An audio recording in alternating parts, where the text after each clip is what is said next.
పత్రిమాత స్వర్ణలత గారికి, మన పిరమిడ్ మాస్టర్కి అందరికీ ఆత్మవందనాలు.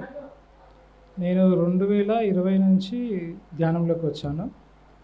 నేను రావడంనే పిఎంసి ఒక వీడియో చూసి వచ్చాను అనమాట. ఒక గోడ పైన మహిళా ధ్యాన మహాయజ్ఞం అని జరుగుతుందన్నమాట. అప్పటికి యజ్ఞాలు యాగాలు అంటే నాకు ఎంతో ఉండేది సార్. అయితే ఏందనేది యూట్యూబ్లో చూస్తే అక్కడ ఉందన్నమాట. దాంట్లో పత్రిక స్పీచెస్ వచ్చాయి. ఆ స్పీచెస్ చూస్తుంటే నాకు ఎన్నో ఏళ్ళ నుంచి ఉన్న డౌట్లన్నీ క్లారిఫై అవుతూ వచ్చాయన్నమాట. అలా పిఎంసి చూడడం, ధ్యానం చేయడం, పత్రి సార్ చెప్పిన బుక్స్ చదవడం, ధ్యానంలో కొన్ని అనుభవాలు జరిగినాయి సార్. అది ఆ విధంగా నా ప్రయాణం. ఎలాంటి ప్రాబ్లమ్స్ సాల్వ్ అయ్యాయి ధ్యానంలో అంటే నాకు ఉన్న డౌట్లు క్లారిటీ అయినాయి సార్. గట్టిగా క్లాప్స్ కొడదాం. ఇంకా ఎవరు? రండి మేడం, మీరు ఎప్పటి నుంచి వస్తున్నారు? రండి. ఎందుకు వచ్చారు ధ్యానంలోకి? ఎలా వచ్చారు ధ్యానంలో? మీరు 4 రోజుల నుంచి ఎలాంటి అనుభవాలు? ధ్యానం చేస్తే చాలా బాగుంది. మొన్న నుంచి వచ్చిన ధ్యానంలోకి ఈ రోజుకి 7 days అయింది. ఎందుకు వచ్చారు ధ్యానం చేయాలని. ధ్యానం కోసం వచ్చారు. ధ్యానం కోసం వచ్చాను. ఇంతకుముందు తెలుసా మీకు ధ్యానం? తెలుసు.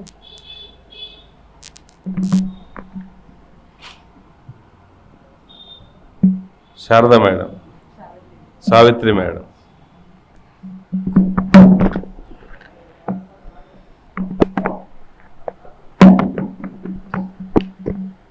జగద్గురు బ్రహ్మర్షి పితామహ పత్రిజీ గురుగారికి, స్వర్ణమాలమ్మ పాదాలకి వేల కోటి ఆత్మ ప్రణామాలు. నా పేరు సావిత్రి. నేను పత్రిజీ మెడిటేషన్ శ్వాస మీద ధ్యాస చేయబట్టి నాకు 6 సంవత్సరాలు అవుతుంది. పిఎంసి ద్వారా నేను వచ్చాను ధ్యానంలోకి. ధ్యానం పట్టుకున్నానైతే ఇప్పటివరకు 6 సంవత్సరాలు పూర్తవుతుంది. ఏ ఒక్కరోజు కూడా నేను ధ్యానం చేయకుండా వదలలేదు. ప్రతి క్లాస్ అటెండ్ చేస్తున్నాను. మాస్టర్స్ ఇచ్చే అద్భుతమైన జ్ఞానాన్ని నేను తీసుకుంటున్నాను. నేను ఆనందంగా ఉన్నాను. ధ్యానానికి ముందు ఆరోగ్యం బాగాలేదు, మనసు బాగాలేదు, ప్రశాంతత లేదు. ధ్యానం తర్వాత అద్భుతమైన జీవితాన్ని నేను జీవిస్తున్నాను. నాలాగే అందరూ కూడా అద్భుతంగా జీవించాలి, ఆయురారోగ్యాలతో ఉండాలి, మనసుని ప్రశాంతత ఉంచుకోవాలని ఈ ధ్యాన క్లాసు సప్తాహమని ఇక్కడ పటేల్ నగర్లో నేను నిర్వహించడం జరుగుతుంది. అందరు కొత్త వాళ్ళు వస్తున్నారు. రోజు ఒక మాస్టర్ వచ్చి మహా అద్భుతమైన జ్ఞానాన్ని ఇస్తున్నారు. ఆ జ్ఞానాన్ని వచ్చిన వాళ్ళు కూడా అద్భుతంగా స్వీకరిస్తున్నారు. మాస్టర్స్ అందరికీ పిఎంసి ద్వారా వేల కోటి కృతజ్ఞతలు. Thank you master.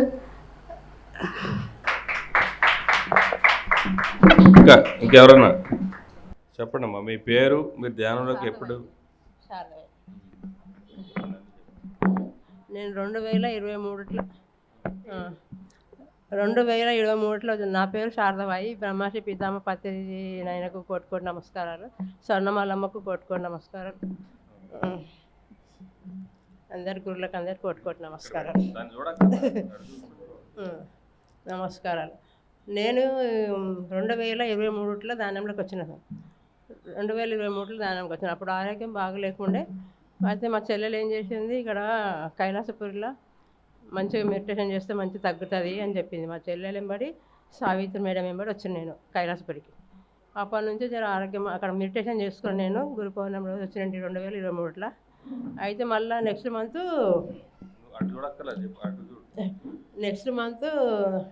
మళ్ళీ పౌర్ణమి వచ్చింది. పౌర్ణమి వచ్చిందాక ఆ రోజు నుంచి నేను ఆగస్టు 1 నుంచి సెప్టెంబర్ 10 దాకా నేను మెడిటేషన్ చేసిన 40 రోజులు మెడిటేషన్ చేసిన. చాలా అనుభవాలు వచ్చినాయి నాకు. చాలా మెడిటేషన్ చేసిన, 1 గంట 2 గంటలు 3 గంటలు అట్లా మెడిటేషన్ చేస్తుంటే, టీవీ చూడకపోతుంటే కానీ ధ్యానం ఎక్కువ చేస్తుంటే నేను. నాకు చాలా ఆరోగ్యం బాగుంది, చాలా సంతోషంగా ఉన్నా నేను. మీరు కూడా అందరూ ధ్యానం చేయాలి, అందరూ ఆరోగ్యంగా ఉండాలి. రోజు మెడిటేషన్ చేసుకోవాలి, 2-3 గంటలు చేసుకోవాలి. అందరూ ఆరోగ్యంగా ఉంటారు మంచి.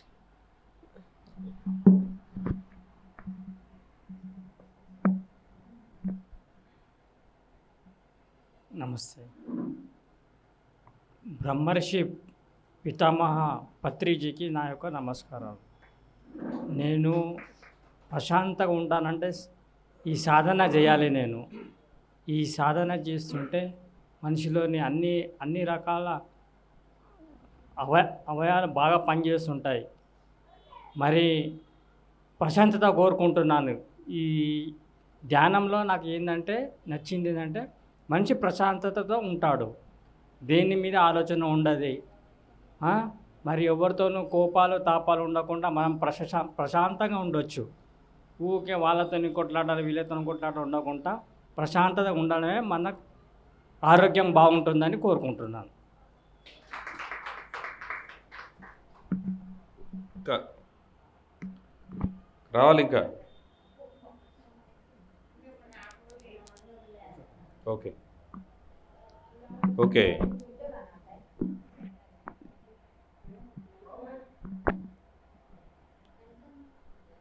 చెప్పండి. ధ్యానం సర్వరోగ నివారిణి, ధ్యానం సకల భోగకారిణి, ధ్యానం సత్యజ్ఞాన ప్రసాదిని.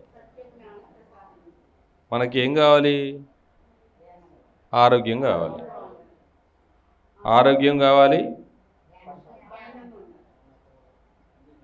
తర్వాత ఆరోగ్యం అంటే అన్నీ, శారీరక ఆరోగ్యం, మానసిక ఆరోగ్యం, శరీరానికి మనసుకి మనకు వచ్చే అనారోగ్యాలన్నీ, శరీరానికి వచ్చే అనారోగ్యాలన్నీ మానసిక సంబంధమైనవే. 95% మానసికంగా ఒత్తిడికి లోనవడం వల్లనే శరీరానికి అనారోగ్యం వస్తుంది. అవునా కాదు? మనసుకు ఎందుకు అనారోగ్యం వస్తుంది? శరీరంలో స్ట్రెంగ్త్ లేదు. శరీరంలో శక్తి ఉన్నంత వరకు ఏమీ కాదు, తట్టుకొని నిలబడుతున్నాం. కానీ శరీరంలో ఎప్పుడో శక్తి తగ్గిందో ఈ మనసు కొంచెం అలసడి కూడా తట్టుకోలేకపోతుంది, స్ట్రెస్కి లోన్ అవుతూ ఉంది. అర్థమైందా? సో 99% వచ్చే అనారోగ్యాలన్నీ మానసిక సంబంధమైనవే. స్ట్రెస్సు, స్ట్రెయిన్, ఒత్తిడికి లోనవ్వడం వల్ల వచ్చే సమస్యలే. మనకు షుగర్ ఎందుకు వస్తుంది? ప్యాంక్రియాస్ పనిచేయకపోవడం. అంటే ప్యాంక్రియాస్ అనేది అది ఇన్సులిన్ ఉత్పత్తి చేయదు. ఉత్పత్తి చేయకపోతే ఏమవుతుంది?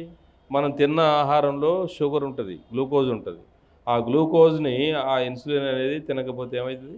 మన రక్తంలో కలిసిపోద్ది. అదే షుగర్. అర్థమైందా? మరి ప్యాంక్రియాస్ పనిచేయాలంటే ఏం చేయాలి? ధ్యానం చేస్తే మనసు ప్రశాంతం అయిపోయి అప్పుడు ప్యాంక్రియాస్ పనిచేయడం మొదలు. మన శరీరంలో ఉన్న 2,72,000 నాడులు శుద్ధి జరుగుతాయి. అర్థమైందా? సో మన శరీరంలో ఉన్న నాడీ మండలం అంతా శుద్ధి జరుగుతుంది. ఇప్పుడు ప్రాణశక్తి, ఈ ప్రాణశక్తి ప్రవాహం అనేది, ఇప్పుడు మనము డాక్టర్ దగ్గరికి వెళ్తాం. డాక్టర్ దగ్గరికి వెళ్ళినప్పుడు మన అనారోగ్యానికి మందు ఎక్కడేస్తాడు? ట్యాబ్లెట్ వేస్తే నోట్లో వేస్తాము. అదేమవుతుంది? రక్తంలో కలుస్తుంది, రక్తం ద్వారా వెళ్తుంది. కానీ అది ఫిజికల్. అవునా కదా? అంటే నీటి ద్వారా ఆ ట్యాబ్లెట్ నీళ్ళలో, అంటే నీటి ద్వారా కరిగిపోయి, నోట్లో నుంచి నీళ్ళే కదా కరిగిపోయి, నీళ్ళు తాగుతాం మనం, కరిగిపోయి ఆ నీటి ద్వారా మన శరీరంలో ఉన్న రక్తం అనే నీరే కదా అది కూడా. అలా మన శరీరంలో నీటి ప్రవాహం ద్వారా. ఓకే, అది కొన్ని చోట్ల బ్లాక్స్ ఏర్పడతాయి. ఆ రక్తం అన్ని చోట్లకి ప్రయాణం చేయలేదు. అవునా కదా? ఇప్పుడు అదే ప్రాణశక్తి అయితే ఈ యొక్క రక్తంతో పాటు పైన నాడీ మండలం ఉంటుంది. అర్థమైందా? అది నాడీ మండలం అంటే ఇట్లా పట్టుకున్నప్పుడు కొట్టుకుంటూ ఉంటుంది. అవునా కదా? అది ప్రాణశక్తి ప్రవహిస్తూ ఉంటుంది. అర్థమైందా? ప్రాణశక్తి ప్రవాహం అనేది ఎలా జరుగుతుంది? మన ప్రాణము, ఇప్పుడు మన ప్రాణాయామం అంటే చాలామంది ఏమనుకుంటారు, ఇది ప్రాణాయామం కాదు, అది శ్వాసాయామమే. శ్వాసనే మనం లోపలికి బాగా పిలుస్తున్నాం. అది చేయడం వల్ల ఏం జరుగుద్ది అంటే ప్రాణశక్తి అనేది ప్రవహిస్తుంది. ఏంటి ఇక్కడ ప్రాణశక్తి ప్రవహించడానికి ఆలోచన అనేది లేకపోతే ప్రాణశక్తి ప్రవహిస్తుంది. అర్థమైందా? ఆలోచన శూన్యమైన ప్రాణశక్తి ప్రవహిస్తుంది. మన శ్వాసని బాగా బలంగా పీల్చడం వల్ల కూడా ఆలోచన శూన్యమవుతుంది. అర్థమైందా? కానీ అవి అందరూ చేయకూడదు. అర్థమైందా? అసలే అనారోగ్యం ఉంది. అనారోగ్యం ఉండేవాళ్ళు శ్వాసని బాగా గట్టిగా పీల్చి వదిలితే ఏమవుతుంది? అనవసరంగా లేనిపోని ఇబ్బందులు వస్తాయి. అవునా కదా? సో అందువలన అంటే అది ఎవరైనా బాగా నైపుణ్యం ఉన్నటువంటి గురువులు ద్వారా మాత్రమే చెయ్యాలి. ఎవరు పడితే వాళ్ళు టీవీల్లో అక్కడ చేసామనుకోండి, అనవసరంగా లేనిపోని సమస్యలు వస్తాయి. కానీ ఇది సుఖమయ ప్రాణాయామం. అంటే ప్రశాంతంగా మన శ్వాస ఎలా అయితే ఉందో, ఏ బలవంతం మనమేమి గాలి పీల్చటం వదలట్లే, ఉన్నదాన్ని గమనిస్తున్నాం అంతే. గమనించడము అనేది ఆ గమనించడం అనేది ఏంటి అంటే ఆలోచన అనేది ఎటో పోతుంది. అవునా కదా? మన ఆలోచనలు ఇష్టం వచ్చినట్టు వెళ్ళిపోతూ ఉన్నాయి. ఇష్టం వచ్చినట్టు వెళ్ళిపోయి ఆలోచనలు ఏం చేస్తున్నాం మనం? ఎటు పోకుండా ఆపుతున్నాం. దాన్ని శ్వాస మీద పెడుతున్నాం. ఆ శ్వాస మీద పెట్టడం వల్ల ఏమవుతుంది? ఆలోచనలు అనేవి శూన్యమవుతాయి. ఇప్పుడు నిద్రపోతాం మనం. నిద్రపోయినప్పుడు ఆలోచనలు ఉంటాయా? ఉండవు. నిద్రపోయినప్పుడు ఆలోచనలు ఉండవు కాబట్టి మన లోపలికి శక్తి వస్తుంది, ప్రాణశక్తి. అవునా? మనం రాత్రి నిద్రపోతాం, పొద్దున్న లేవగానే మనం ఫ్రెష్గా ఉంటాం. అంటే మన శక్తి ప్రవహిస్తాం. అదే మనం ఇక్కడ కూడా శ్వాసను గమనించడం ద్వారా ఆలోచనలు అనేవి శూన్యం చేస్తే కూడా ప్రాణశక్తి ప్రవహిస్తుంది. ఆ ప్రాణశక్తి ఇప్పుడు గాలి దూరం చోట ఎక్కడన్నా ఉందా? ఇది గాలి కాదు, ఇది అంతకంటే ఇంకా శూన్యమైంది ప్రాణశక్తి. ఆ ప్రాణశక్తి అనేది సూక్ష్మంగా మన శరీరంలో ఉన్న 2,72,000 నాడుల్లోకి ప్రవహిస్తుంది. దాని ద్వారా ఇక్కడ ప్రాణశక్తి ప్రాణ, అపాన, వ్యాన, ఉదాన, సమాన అనే ఒక 5 ప్రాణాలుగా మారుతుంది. ఆ 5 ప్రాణాలు కింద అపాన. ఈ కింద పాటలు సరిగా పనిచేయట్లేదంటే అపాన వాయువు సరిగా లేదు అని అర్థం. పైన ఉదాన. ఉదాన అనేది సరిగా లేదనుకోండి, పై భాగంలో మనకి ప్రాబ్లం వస్తుంది. ఇక్కడ సమాన. సమాన అనే ప్రాణవాయువు లేకపోతే ఈ హృదయ భాగంలో ఇబ్బంది వస్తుంది. ఓకే, ప్రాణ అనేది లోపలికి వెళ్తుంది. ఆ లోపలికి వచ్చేది ప్రాణశక్తి. ఆ ప్రాణశక్తి కుడివైపు మనకి 3 లోబ్స్ ఉంటాయి, ఎడమవైపులో 2 లోబ్స్ ఉంటాయి. అవి 5 భాగాలుగా మారిపోతాయి. 5 భాగాలుగా మారిపోయినటువంటి ఆ ప్రాణ, అపాన, వ్యాన అనేది మన శరీరం మొత్తం వ్యాపిస్తుంది. ఈ ప్రాణశక్తి సమానంగా అన్ని భాగాలకి ప్రవహించినప్పుడు మనకు సంపూర్ణ శారీరక ఆరోగ్యం వస్తుంది. ఇక్కడ ఆలోచన శూన్యం చేయాలి. అర్థమైందా? ఇప్పుడు మన డాక్టర్లు ఉన్నారు, మనకు 5 తత్వాలు ఉన్నాయి, 5 పంచభూతాలు ఉన్నాయి కదా, 5 తత్వాలు. ఆ 5 తత్వాలతోనే మనకు అనారోగ్యాలు అనేవి తగ్గించుకుంటాం. మొట్టమొదటి భూమి తత్వం. భూమి తత్వం అంటే ఏంటి? Physical body. మనకు సర్జరీ చేస్తారు డాక్టర్లు. ఓకే, సర్జరీ డాక్టర్లు ఏం చేస్తారు? ఏదైనా సమస్య వచ్చిందనుకోండి, శరీరానికి వేస్తారు మందు. ఆ శరీరం ద్వారా అన్ని పనులు, కొన్ని సందర్భాల్లో కష్టం అండి, క్రిటికల్ అంటారు. ఏంటి? ఆపరేషన్ చేసినా కూడా బ్రతకడం సాధ్యంగా. అంటే భౌతికంగా అన్నీ సాధ్యం కావు. అర్థమవుతుందా? ఆ భౌతికంగా సాధ్యం కానివి నీరుంది, నీరు కొంత దూరం ప్రయాణం చేయగలుగుతుంది. రెండో స్టెప్ భౌతికంగా ఫిజికల్గా భూతత్వం, పృథ్వీతత్వంతో అంటే శరీరంతో జరగని పనులన్నీ కూడా ఏమవుతాయి? నీటి ద్వారా. సో నీటి ద్వారా ఎంతోమంది గురువులు పనిచేస్తారు. షిరిడి సాయిబాబా నీళ్ళని నూనెలాగా ఆయన వాడాడు. ఆ నీళ్ళ మీద నడుస్తారు కొంతమంది. అలా నీటి ద్వారా కొంతమంది ఆ నీళ్లు జల్లి వాళ్ళ యొక్క బాధలను పోగొడతారు గురువులు. సో నీటి ద్వారా కొంత జరుగుతుంది. తర్వాత అగ్నిశక్తి. అగ్ని ద్వారా అంటే ధుని, విభూది పెడతారు కదా, దీపము లేకపోతే అగ్ని, ధుని, ఇలా అదొక తత్వం. ఆ తత్వం ద్వారా కొంత జరుగుతుంది. తర్వాత ఆకాశతత్వం అంటే మంత్రం, జపం, స్తోత్రం, వీటి ద్వారా ఏంటి? మనది వాయుతత్వం. సో వాయువు అంటే ప్రాణశక్తి. మనం ఆ ప్రాణశక్తి ద్వారా ప్రాణశక్తి అనేది ప్రపంచం విశ్వంలో అనేక చోట్ల ప్రవహిస్తుంది. గాలి రీతి విశ్వ గోళాలలో నుందువు దివుల భూల మధ్య తిరుగగలవు నీవు లేని చోటు నిక్కంబుగా లేదు కాళికాంబ హంస కాళికాంబ. సో ఇక్కడ ఆత్మ ఎలాగైతే విశ్వమంతా ప్రయాణం చేస్తుందో ఎక్కడైనా ఉంటుందో అలాగే గాలి కూడా ఎక్కడికైనా ప్రయాణం చేయగలదు. గాలి ప్రయాణం చేయలేని ప్లేస్ అంటూ లేదు.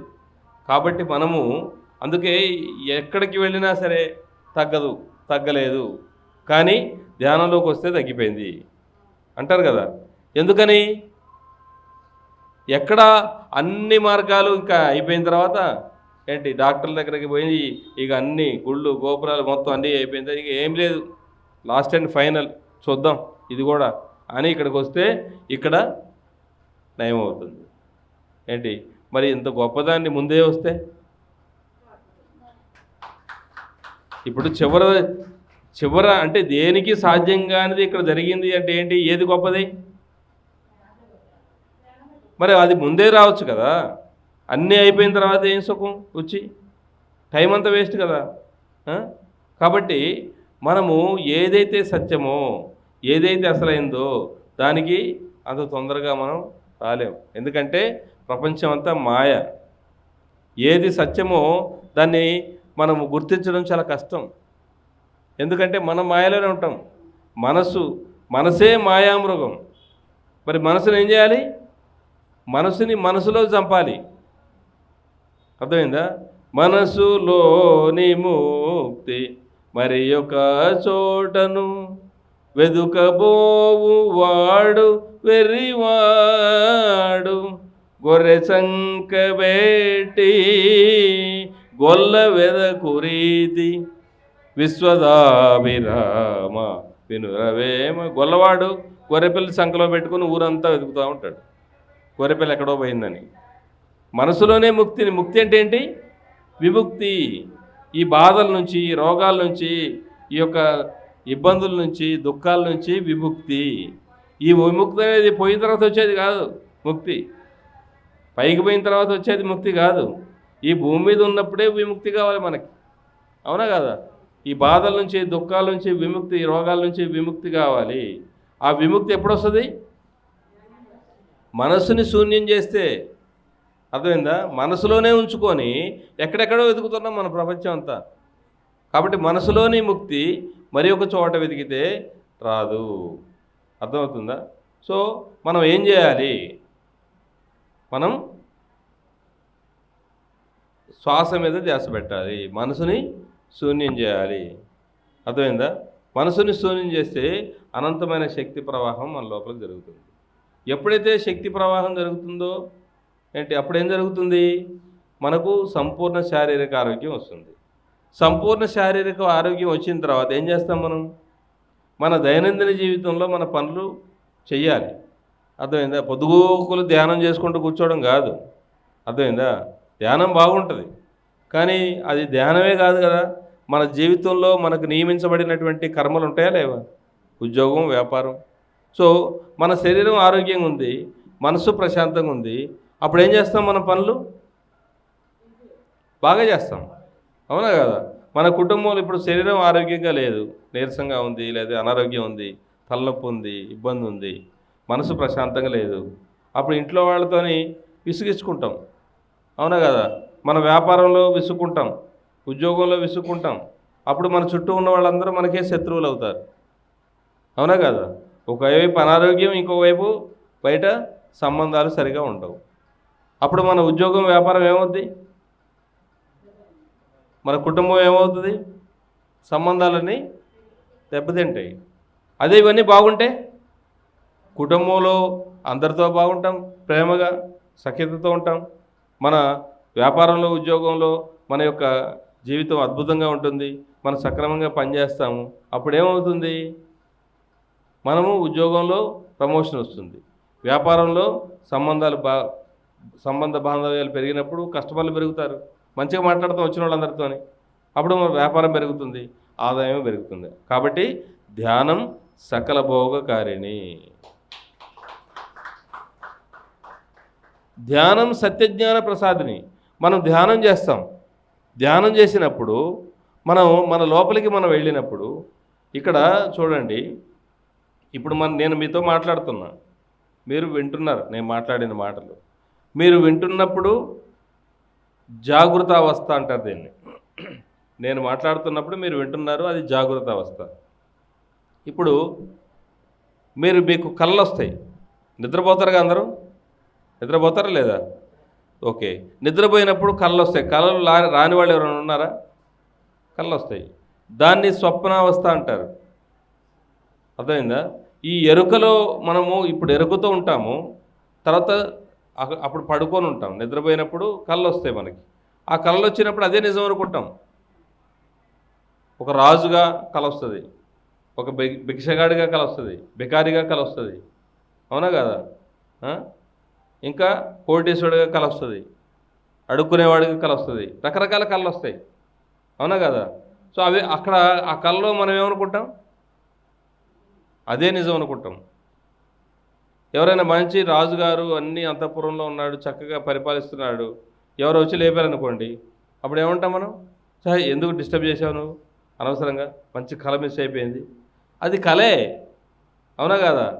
అది కళ అక్కడ ఉన్నప్పుడు ఇది మనకు తెలియదు. ఇప్పుడు భౌతిక జీవితాన్ని మనం ఏమనుకుంటాం? అది తెలియదు అసలు, ఇది అదే నిజం అనుకుంటాం. అక్కడి నుంచి ఇక్కడికి వచ్చిందో ఇది నిజం అనుకుంటాం. ఏది నిజం? ఇక్కడ ఉన్నప్పుడు ఇది నిజం, అక్కడ ఉన్నప్పుడు అది నిజం, అవునా కదా? ఇప్పుడు ఈ రెండు కూడా అబద్ధాలే. అక్కడికి పోయినప్పుడు ఇది లేదు కదా. పడుకున్న తర్వాత మన నిద్ర లేస్తామని గ్యారెంటీ ఉందా? ఇప్పుడు దీనికి గ్యారెంటీ కార్డు ఇచ్చిండు, అవునా కదా? ఈ మైకుకి గ్యారెంటీ కార్డు ఉంది, లైట్కి గ్యారెంటీ, ఫ్యాన్కి గ్యారెంటీ, అన్నీ మనకి నో గ్యారెంటీ లేదు, వారంటీ లేదు, అవునా కదా? సో ఇప్పుడు మనము ఈ జాగృతావస్థ, స్వప్నావస్థ, తర్వాత మనం పడుకొని నిద్రపోతాం, అవునా? నిద్రపోయినప్పుడు దాన్ని నిద్రావస్థ లేదా సుషుప్తి అవస్థ అంటారు. ఇప్పుడు నిద్రపోయే అప్పుడు ఎవరైనా లేపారనుకోండి, ఏం చేస్తున్నావు నువ్వు అంటే, నేను నిద్రపోతున్నా అన్నారనుకోండి, వాడు నిద్రపోతున్నట్ట? నిద్రపోయేవాడు నేను నిద్రపోతున్నాను చెబుతాడా? చెప్పడు. అంటే వాడు ఏం తెలియదు, వాడికి ఏం జరుగుతుందో. నేను లేచిన తర్వాత ఇంతసేపు అయిపోయిందా నేను నిద్రపోయి, నేను ఇంతసేపు నాకు 2 గంటలు, 3 గంటలు, 5 గంటలు నేను నిద్రపోయాను, నాకు తెలియదు, అవునా కదా? నిద్రపోయే ముందు తెలుసు, నిద్ర నుంచి లేచిన తర్వాత తెలుసు. నిద్రలో ఉన్నప్పుడు ఏం జరుగుతుందో మనకు తెలియదు. కానీ కొన్ని సందర్భాల్లో మనం పడుకొని ఉంటాము, మనం పడుకొని ఉన్న విషయం మనకు తెలుసు, కానీ మనం ఎక్కడెక్కడో విహరిస్తూ ఉంటాం, ఏవో చూస్తుంటాం. అరే నేను పడుకొని ఉన్నా కదా, నేను పడుకొనే ఉన్నా కానీ అవన్నీ చూస్తున్నా. అలాంటి స్థితి కూడా వస్తుంది కొన్ని సందర్భాల్లో, అవునా కదా? మీ అందరికీ అనుభవం అయ్యి ఉండొచ్చు ఒక్కోసారి. సో దాన్ని తురీయ అవస్థ అంటారు. అంటే మనకు పడుకొని ఉన్నాము, అదే సందర్భంలో మనం అవన్నీ చూస్తున్నాం. పడుకున్న విషయం కూడా మనకు తెలుసు, ఎరుకుతూనే ఉన్నాం. దాన్నే అసలైన తురీయ ధ్యాన స్థితి. ఆ స్థితిని మనం పట్టుకోవాలి. అది పట్టుకుంటే వచ్చేది కూడా కాదు. దానికోసమే మనం ఇది అంతా చేసేది. ఈ శ్వాస మీద ధ్యాస ఎందుకు పెడుతున్నామంటే, సాక్షిగా గమనించడం అనేది ఎప్పుడైతే మొదలు పెడతామో మన జీవితంలో అన్నీ సాక్షిగానే ఉంటాయి. అప్పుడు ఏది మనము పట్టుకోము, దేన్ని మనం అన్నీ వదిలేయాలి. దేన్ని మనం పట్టుకోవాల్సిన అవసరం లేదు. అది అలా జరుగుతుంది. జరిగేది జరగక మానదు, అవునా కదా? జరుగుతుంది ఏదైనా. భూమి ఇప్పుడు భూకంపం వచ్చి ఇక్కడ ఏమైనా కావచ్చు, ఏదైనా జరుగుతుంది. జరిగేది ఏమన్నా ఆగిద్దా? ఆగదు. ఏంటి? అది జరుగుతుంది. మనం దాన్ని గమనిస్తూ ఉండాలి సాక్షిగా. అర్థమైందా? సాక్షిగా గమనించడము, ఈ శ్వాసను గమనించడం అనేది సాక్షిగా గమనించడము. అర్థమైందా? ఆ స్థితిని మనం ఎప్పుడు నిరంతరం ఆ తురీయ అవస్థని మనం పొందాలి. అదే అసలైన ధ్యాన స్థితి. అర్థమైందా? దాన్ని మనం పట్టుకోవడానికి అది పట్టుకుంటే రాదు, సాధన చేస్తే వచ్చేది కాదు. అర్థమైందా? ఆ స్థితి సాధన చేస్తే రాదు, అలాగని సాధన చేయకుండా ఉంటే కూడా రాదు. ఇది చేస్తూ ఉంటే ఎప్పటికప్పుడు వస్తుంది. అది మనం అలవాటు చేసుకోవాలి. దాన్ని పట్టుకోవడానికి మనం ప్రయత్నం చేయాలి. అందుకనే ఏది మనం సీరియస్గా తీసుకోవాల్సిన అవసరం లేదు. అలాగని ఏది కూడా పట్టించుకోకుండా ఉండాల్సిన అవసరం, అన్నీ మన బాధ్యతలు మనం నిర్వర్తించాలి. ఎందులో బందీ కాకూడదు. మన బాధ్యత ఏదైతే ఉందో, మనకు నియమించబడిన కర్మలు ఏవైతే ఉన్నాయో అవే మనం నిర్వర్తిస్తూనే ఉండాలి. మన జీవితంలో మన బాధ్యతలు విస్మరించకూడదు. ఉద్యోగం, వ్యాపారం, కుటుంబం వీటన్నిటిలో ఉంటూనే మనం అంటే కర్మణ్యేవాధికారస్తే మా ఫలేషు కదాచన మా కర్మఫల హేతుర్భో మాతే సంగస్తో కర్మణి. కర్మలు చేయడం వరకే మన వంతు. ఇప్పుడు పంట వేస్తాం, ఆ పంట పండడం మన చేతిలో ఏమైనా ఉందా?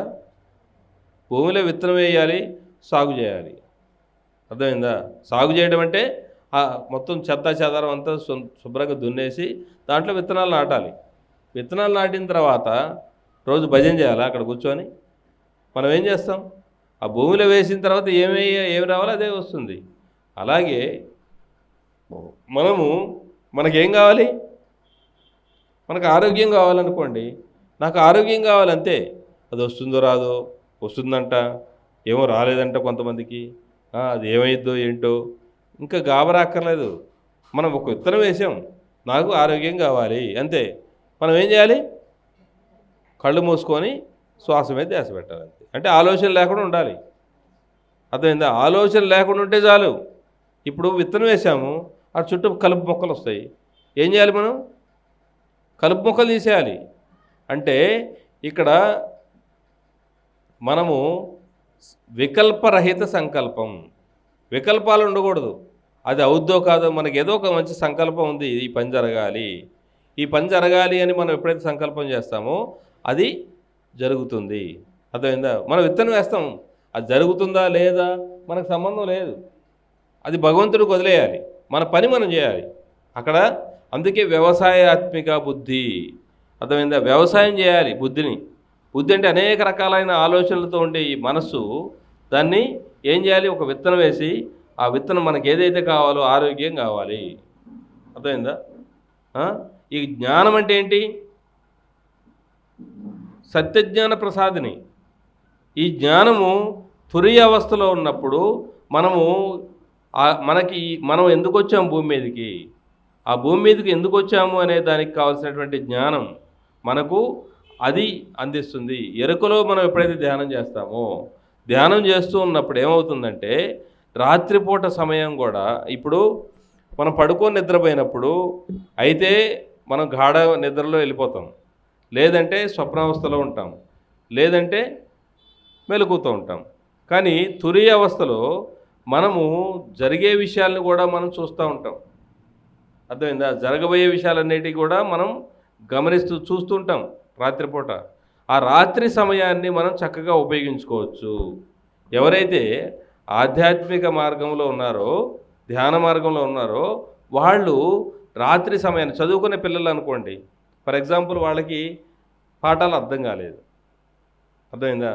ఇప్పుడు సైన్స్ ఉంది, అది అర్థం కాలేదు. పడుకునేటప్పుడు ఆ సైన్స్ పాఠాలు నాకు అర్థం కాలేదు అని పడుకొని ధ్యానం చేశాడు అనుకోండి, ధ్యానం చేసి పడుకున్నాడు అనుకోండి, ఆ సైన్స్ పాఠాలు నేర్పిస్తారు. అర్థమైందా? ధ్యానంలో. ఇప్పుడు మీ వ్యాపారానికి సంబంధించిన ఎందుకు వ్యాపారం జరగట్లేదు, ఏం చేస్తే బాగుంటుంది, ఏ వ్యాపారం చేయాలి అని మీరు ధ్యానం చేసి పడుకున్నారనుకోండి, మీకు ఆ కల్లో నిద్రలో మీకు ఏం చేయాలో, మీకు భవిష్యత్తులో మీరు ఏం చేయాలి అనే జ్ఞానం మీకు వస్తుంది. అర్థమైందా? అలాగే మీరు ఆ పనులన్నీ, ఇప్పుడు మీకు ఏదైనా జరగబోయే పనులు కొన్ని అవ్వట్లేదు అనుకోండి, అర్థమైందా? ఇప్పుడు నాకు ఒక ఆఫీసులో పని కావట్లేదు, ఎంఆర్ఓ ఆఫీసులో పని కాలేదు, కలెక్టర్ ఆఫీసులో పని కాలేదు, నేను పడుకొని నిద్రపోయినప్పుడు నాకు ఆ పని కావాలి అది అని నేను అనుకొని పడుకున్నాను అనుకోండి, నేను వెళ్ళి ఆ కల్లో ఆ కలెక్టర్ గారిని కలుస్తా పోయి, నాకు భౌతిక జీవితంలో నన్ను అక్కడికి వెళ్ళడానికి నాకు అడ్డం వస్తూ ఉంటారు అందరూ, కానీ కల్లో ఎవరు అడ్డం ఉంటారు కదా, డైరెక్ట్గా వెళ్ళి ఆయన కలుస్తా. కలిస్తే ఏంటి బాబు నీ పని ఏంటి అని అడుగుతాడు. నాకు ఈ పని కావాలండి, ఇది సమస్య ఉంది నాకు. అవునా, నేను చేసి పెడతానులే అంటాడు. మళ్ళీ రేపు మనం పొద్దున వెళ్తాం అక్కడికి. వెళ్ళినప్పుడు అంటే మన పని ఆల్రెడీ అయిపోయింది. అర్థమైంది? అదే సత్యజ్ఞాన ప్రసాదిని. భవిష్యత్తులో మనకు జరిగే విషయాలన్నీ కూడా మనకు ముందే జరుగుతుంటాయి, తెలుస్తుంటాయి. మనకు మామూలుగా ధ్యానంలో లేనప్పుడు కూడా జరుగుతాయి అవన్నీ, కానీ మనకు తెలియదు. మనకు ఎప్పుడు కూడా ఒకవైపు గైడ్ మాస్టరు, ఒకవైపు మన పూర్వీకులు, ఒక ఏంజిల్ లేదా ఒక గైడ్ మాస్టర్ ఉంటారు. మనకు మామూలుగా ధ్యానం చెయ్యని వాళ్ళకైతే వాళ్ళ పూర్వీకులు, వాళ్ళ తాతలు, వాళ్ళ ముత్తాతలు ఎవరో ఒకళ్ళు వాళ్ళ గైడ్ చేస్తుంటారు. వాళ్ళ వ్యాపారంలో, వాళ్ళ కుటుంబానికి సంబంధించినటువంటి విషయాల్లో వాళ్ళు గైడ్ చేస్తుంటారు ఒకవైపు. ఇంకొకళ్ళు ఏంజిల్ ఉంటారు. ఇద్దరు మనల్ని ఎప్పుడు నడిపిస్తుంటారు. కానీ ధ్యానం వాళ్ళకి తెలియదు. వాళ్ళు ఉన్నారనే సంగతి కూడా తెలియదు. వాళ్ళు ఏం చెప్తున్నారో కూడా వీళ్ళు పట్టించుకోరు. అవునా కదా? అదే ధ్యానం చేస్తే వాడు చెప్పే విషయాలు మనకు అర్థమవుతాయి. అంటే మనం చూడలేకపోవచ్చు. అంటే ఇప్పుడు ధ్యానం చేసేవాళ్ళు కొంతమందికి కనపడదు, వినపడకపోవచ్చు, కానీ మనకు అర్థమవుతుంది. ఇగో నువ్వు ఇప్పుడు మనం ఎటో వెళ్దామని బయలుదేరుతాం, మళ్ళీ ఎవరో చెప్తారు మనకు వచ్చి అటు వద్దులే ఇటు వెళ్ళని, లేదా మనకు అనిపిస్తుంది, మనం వెళ్తాం, ఆ పని అయిపోద్ది. ఎవరైతే ధ్యానం చేస్తారో ఒక ఏంజిల్, ఒక గైడ్ మాస్టరు మనల్ని ఎప్పుడు కూడా మన వెంట ఉండి వాళ్ళు నడిపిస్తుంటారు. మనం కూర్చొని ఎటన్నా మనం ఏదైనా పని మీద వెళ్ళేటప్పుడు కూర్చొని నేను ఏం చేస్తే బాగుంటుంది అని మనం కూర్చున్నామని ధ్యానం చేసాం అనుకోండి, మనకు మార్గదర్శనం జరుగుద్ది. మన లోపల అనిపిస్తుంది అనమాట, ఈ విధంగా ఈ విధంగా వెళ్తే నీ పని అవుతుంది అని నీకు లోపల అనిపిస్తుంది. అదే జ్ఞానం, సత్యజ్ఞాన ప్రసాదిని. మనకు సత్యం వైపు నడిపిస్తుంది మన జ్ఞానం.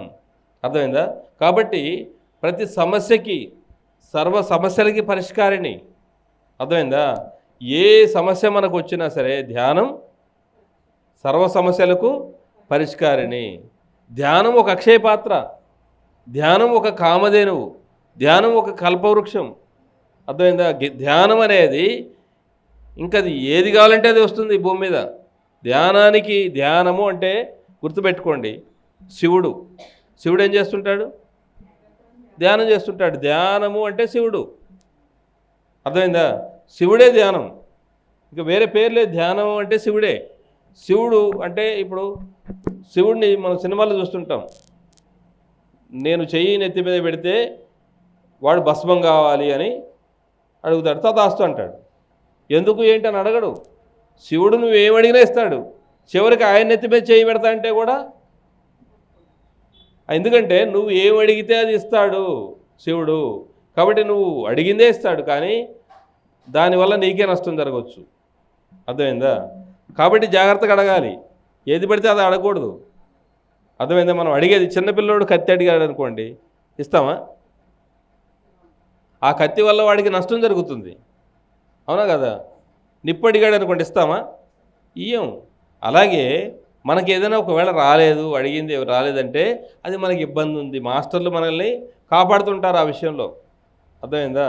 మనల్ని గైడ్ చేస్తుంటారు. మన లోపలే ఉంటుంది. అది రాలేదు అంటే అర్థం మన లోపల నీకు అది దానివల్ల నష్టం ఉంది, కాబట్టి అందుకే మనకి ఇవ్వడానికి వాళ్ళు వెనకాడుతున్నారు. కాబట్టి సత్యజ్ఞాన ప్రసాదిని. మనకు ఏం చెయ్యాలి, ఏం చేయకూడదు అనే జ్ఞానం కూడా మనకు వస్తుంది. ఎప్పుడైతే మనస్సుని మనం శూన్యం చేస్తామో, మనస్సు శూన్యమైనప్పుడు మనం నెక్స్ట్ లెవెల్కి వెళ్తాం. అర్థమైందా? ఆత్మతో అనుసంధానం అవుతాం. భగవద్గీతలో శ్రీకృష్ణుడు ఏం చెప్పాడు? యోగీభవర్జున యోగస్థ కురు కర్మాణి యోగ కర్మసు. యోగము అంటే ఏంటి? యోగము అంటే కలిసి ఉండడం. దేంతో? శ్వాస, ధ్యాస, ఈ రెండు కలవడమే యోగం. ఎప్పుడైతే ఆ రెండు కలుస్తాయో అప్పుడు ఏమవుతుంది? మన ఆత్మతో కలయిక జరుగుతుంది. మన ఆత్మ ప్రణాళిక. ఆత్మ అంటే ఎక్కడి నుంచి వచ్చింది? అది ఆత్మ ఎక్కడి నుంచి వచ్చింది? పరమాత్మ నుంచి వచ్చింది. ఇప్పుడు సముద్రంలో నీళ్ళు ఉన్నాయి. సముద్రంలో నీళ్లు తీసుకొచ్చి ఇక్కడ పెట్టాము. సముద్రంలో నీళ్ళకి ఈ నీళ్ళకి ఏమైనా తేడా ఉందా? ఆ సముద్రంలో ఆ నీళ్ళకి ఎటువంటి లక్షణాలు ఉన్నాయో, ఎట్లాంటి గుణాలు ఉన్నాయో ఈ నీళ్ళకి కూడా అదే ఉన్నాయి. ఆ పరమాత్మ నుంచి వచ్చిన ఆత్మకి ఏమైనా తేడా ఉందా? లేదు. అర్థమైంది? ఆ పరమాత్మకి ఏ లక్షణాలు ఉన్నాయో, ఏ గుణాలు ఉన్నాయో అదే ఇక్కడ కూడా ఉంది. కానీ ఇక్కడ ఏమున్నది? ఈ శరీరం ఉంది, పంచభూతాలతో నిర్మితమైంది. ఇదే అనుకుంటుంది. నేను ఆత్మ అనుకోవట్లేదు కదా, ఈ శరీరమే నేను అనుకుంటున్నాం. కాబట్టి ఆ శరీరానికి ఏమున్నాయి? గుణాలు ఉన్నాయి. ఆ గుణాల వల్ల కర్మలు చేస్తున్నాం. తమోగుణం, రజోగుణం, సత్వగుణం. ఆ గుణాల వల్ల కర్మలు చేస్తున్నాం, కర్మ ఫలితాలు మళ్ళీ మళ్ళీ ఆ కర్మలు చేస్తున్నాం, మళ్ళీ వస్తున్నాం, మళ్ళీ పోతున్నాం. పునరపి జననం పునరపి మరణం.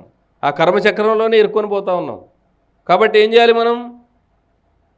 మనసుని, ఆ మనసు అనేది ఉంది. ఈ కర్మలు ఎందుకు చేస్తున్నామంటే మనసు మళ్ళీ ఆ వాసనలు అన్నమాట, గత జన్మల వాసనలు అవి క్యారీ అవుతూ ఉన్నాయి మనసు వల్ల. అర్థమైందా కదా? ఇప్పుడు మీరు ఏం వంట వండుతారు బాగా? మీకు ఇష్టమైంది ఏంటి చెప్పండి అందులో? Vegetarian rice. Madam vegetarian rice బాగా చేస్తారు. ఓకే, అది తిన్నాం అనుకోండి, బాగుంది, బాగా టేస్టీగా నచ్చింది. అప్పుడు మేడం మళ్ళీ వచ్చినప్పుడు మేడం అప్పుడు చేశారు కదా బాగుంది, మళ్ళీ చేయండి అంటాం. మీరు అది బాగా చేస్తారు, మళ్ళీ చేయండి అంటాం. అవునా కదా? అంటే ఏంటి? ఇప్పుడు ఆ వెజిటేరియన్ రైస్ లేదు, కానీ ఆ వాసన ఉంది. అంటే మళ్ళీ మళ్ళీ చెయ్యాలనే కోరిక, ఆ కర్మ అనేది ఆ కోరిక వల్లనే వస్తుంది. అర్థమైందా? అదే మనసు శూన్యమైతే, లేదా మనసు ఇప్పుడు బాగా కోరిక వచ్చింది అనుకోండి, మన కల్లో వెజిటేరియన్ రైస్ చేసి పెడతారు మేడం, అప్పుడు ఆ కోరిక తీరిపోద్దిగా. ఓకే, ఇప్పుడు వెజిటేరియన్ రైస్ అయితే వచ్చి మేడం దగ్గర, మేడం ఒకసారి వెజిటేరియన్ రైస్ ఏంటి బాగుంది అని తినొచ్చు. ఇప్పుడు ఎవరో లారీ కింద పడ్డారు. ఓకే, ఆ లారీ కింద పడ్డాన్ని చూసి భయపడ్డాం మనం. అయ్యో అమ్మో నాకేమైనా అయితే ఇలాగే నేను కూడా పడి ఉంటే ఏమైద్ది అనుకుంటే కూడా పడతాం. అంటే దానికి నువ్వు పడకూడదా పడాలని తెలియదు, నువ్వు కోరుకున్నావు కదా నాకు అవుద్దేమో. అంటే నువ్వు ఏదైతే ఆలోచిస్తున్నావో, ఏదైతే భావన, యద్భావం నాకు కూడా ఇది జరిగిద్దేమో అని నువ్వు భయపడితే కూడా అది జరుగుతుంది. ఏంటి ఇప్పుడు అది బలంగా అనుకున్నావు నువ్వు, అది చూసి నీకు బలంగా అలా జరిగిద్ది అనుకున్నావు అనుకో, ఒకవేళ అది జరిగితే నష్టం కదా. మనం ఓకే బతికితే కాళ్ళలో చేతిలో పోయి ఉంటాయి, లేదా మనం పోతే మన జీవితమే వేస్ట్ అయిపోద్ది. కానీ మన గత జన్మలోనో లేకపోతే ఏదో విధంగా కర్మ ఉందనుకోండి, ధ్యానం చేస్తే మీకు అనుభవం కావాలి, దాని కింద పడే అనుభవం అయితే కావాలి. ఇప్పుడు ధ్యానం చేస్తున్నాం మనం, ధ్యానం చేసినప్పుడు ఆ లారీ కింద పడ్డాం. ఓకే, చచ్చిపోయాం అనుకున్నాం, ఆ కల్లో నిద్రలో ఏమైంది, మనం చచ్చిపోయాం. ఓకే, ఆ స్వప్నంలో నేను చచ్చిపోయాను అనే కల వచ్చింది నాకు, ఆ అనుభవం అయిపోయింది నాకు. లేవంగానే నేను బతికే ఉన్నా, అమ్మ నేను చచ్చిపోయా అనుకున్నానే, బతికే ఉన్నాను. అంటే నీకు అనుభవం వచ్చేసింది, అంటే నీ జన్మ వేస్ట్ కాలేదు, మళ్ళీ జన్మెత్తాలి కదా నీకు ఆ అనుభవం లేకపోతే. ధ్యానంలో నీకు అలా ఎన్నో జన్మల కర్మలు దగ్ధమైపోతాయి. జ్ఞానాగ్ని దగ్ధ కర్మాణం. అర్థమైందా? ఇప్పుడు ఫర్ ఎగ్జాంపుల్ మీరు నన్ను మర్డర్ చేయాలనుకోండి, నేను మిమ్మల్ని మర్డర్ చేశా గత జన్మలో. ఓకే, ఇప్పుడు బలంగా నేను కూడా నిన్ను మర్డర్ చేయాలని మీరు కూర్చొని ఉన్నారు, అందుకే వచ్చారు ఇప్పుడు క్లాస్లోకి. ఏదో గొడవ పెట్టుకొని మర్డర్ చేయాలి. ఇప్పుడు మనకు మీరు జైల్లో పోతారు నన్ను మర్డర్ చేస్తే, టైం వేస్ట్ కదా. ఈ జ్ఞానం వచ్చింది మనకి ఇప్పుడు, అర్థమైందా? ఇప్పుడు నేను మర్డర్ చేయడం ఎందుకు, కానీ అనుభవం కావాలి. ఓకే, ఒకవేళ మన జ్ఞానంతోనే వద్దులే అనుకుంటే ఓకే, లేదంటే బలంగా ఉందనుకోండి లోపల గత జన్మలో, మనం నిద్రలో మర్డర్ చేసినట్టు కల వస్తుంది మీకు, నాకు కూడా మర్డర్ అయిపోయినట్టు కల వస్తుంది. నాకు నిజంగా బలంగా ఉంటే నాకు అనిపిస్తుంది, మీకు బలంగా ఉంటే మీకు అనిపిస్తుంది. అప్పుడు ఏమైపోయింది, మీ కోరిక తీరిపోయింది. అర్థమైందా? అప్పుడు మీరు జైల్లో పోక్కర్లేదు, నేను చచ్చిపోక్కర్లేదు. అలా మనకి ఎన్నో కల్లోనే జరిగిపోతాయి. ఎప్పుడు అంటే ఎరుక పెరిగినప్పుడు. అర్థమైందా? మన ధ్యానంలో ఆ ఎరుక పెరుగుతుంది, మన సబ్కాన్షియస్ మైండ్తోని మనకు కనెక్షన్ వస్తుంది. అర్థమైందా? ఈ జాగృత అవస్థ సబ్కాన్షియస్ మైండ్తో మనకి ఎప్పుడైతే ఈ కాన్షియస్ మైండ్ సబ్కాన్షియస్ మైండ్ మన కనెక్షన్ వచ్చిందో, మనం ఎన్నో జన్మల యొక్క కర్మలన్నీ కూడా కంప్లీట్ చేసుకుంటాం ఒకే జన్మలో. లేదంటే దీనికి జీవితకాలం పట్టిద్ది. ఎందుకు వచ్చాం మనం భూమి మీదకి? ఏం తెలుసుకోవడానికి? సత్యం తెలుసుకోవడానికి. మరి ఏం చేస్తున్నాం మనం? మీరేం చేస్తారు మేడం? హాస్పిటల్లో పనిచేస్తారు. ఓకే, ఇంట్లో హౌస్ వైఫ్. ఓకే, మీరు ఇప్పుడు మీ మ్యారేజ్ ఎంతకాలం అయింది? 17 years అయింది. పిల్లలు లేరు. ఓకే, మీరు ఇద్దరు పిల్లలు పెళ్ళి అయినాయా? పెళ్ళి అయిపోయినాయి. వాళ్ళకి పిల్లలు పుట్టారా? వాళ్ళు ఏం చేస్తారు? షాప్ ఉంది. ఓకే. ఇప్పుడు మనము పెళ్లి చేసుకున్నాం. పెళ్లి చేసుకున్న తర్వాత పిల్లలు పుట్టారు. ఓకే. ఆ పిల్లలకు కూడా వాళ్ళు రోజు స్కూల్కి పంపిస్తాం.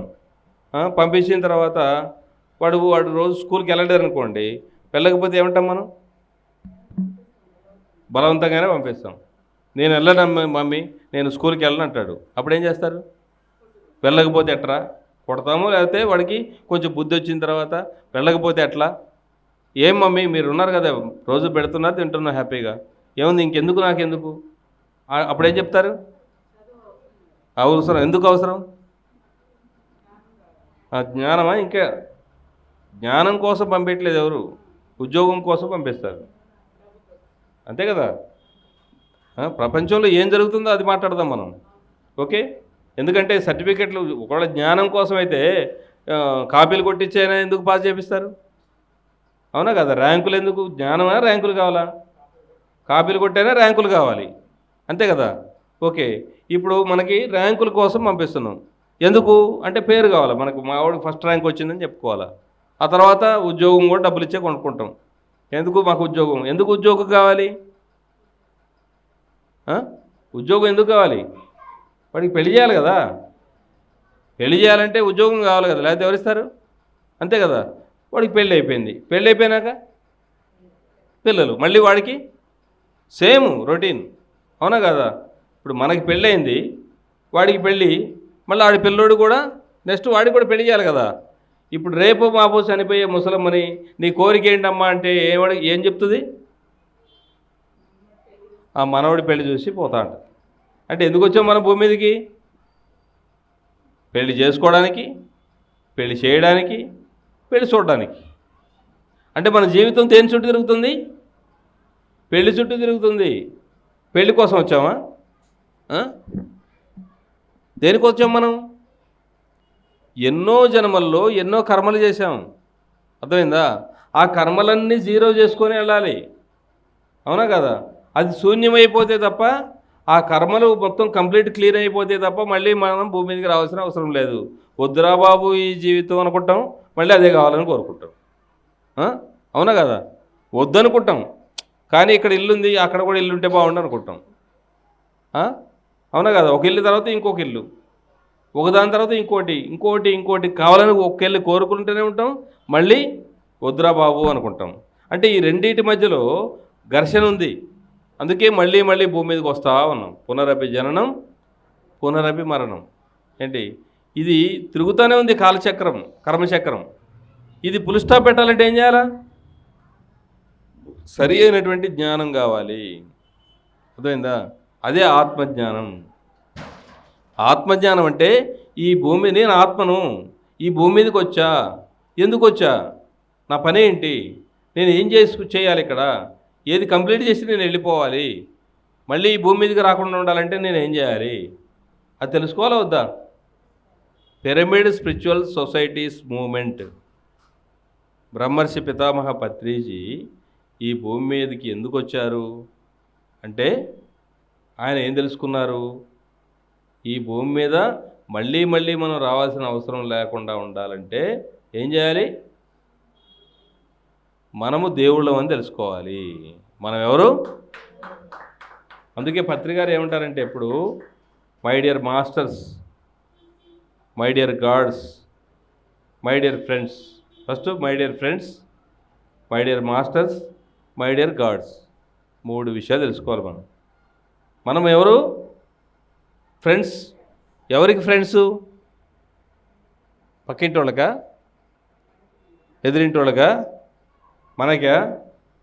మనము ఈ భూమి మీద ఉన్న ప్రతి జీవరాశికి మిత్రుడే.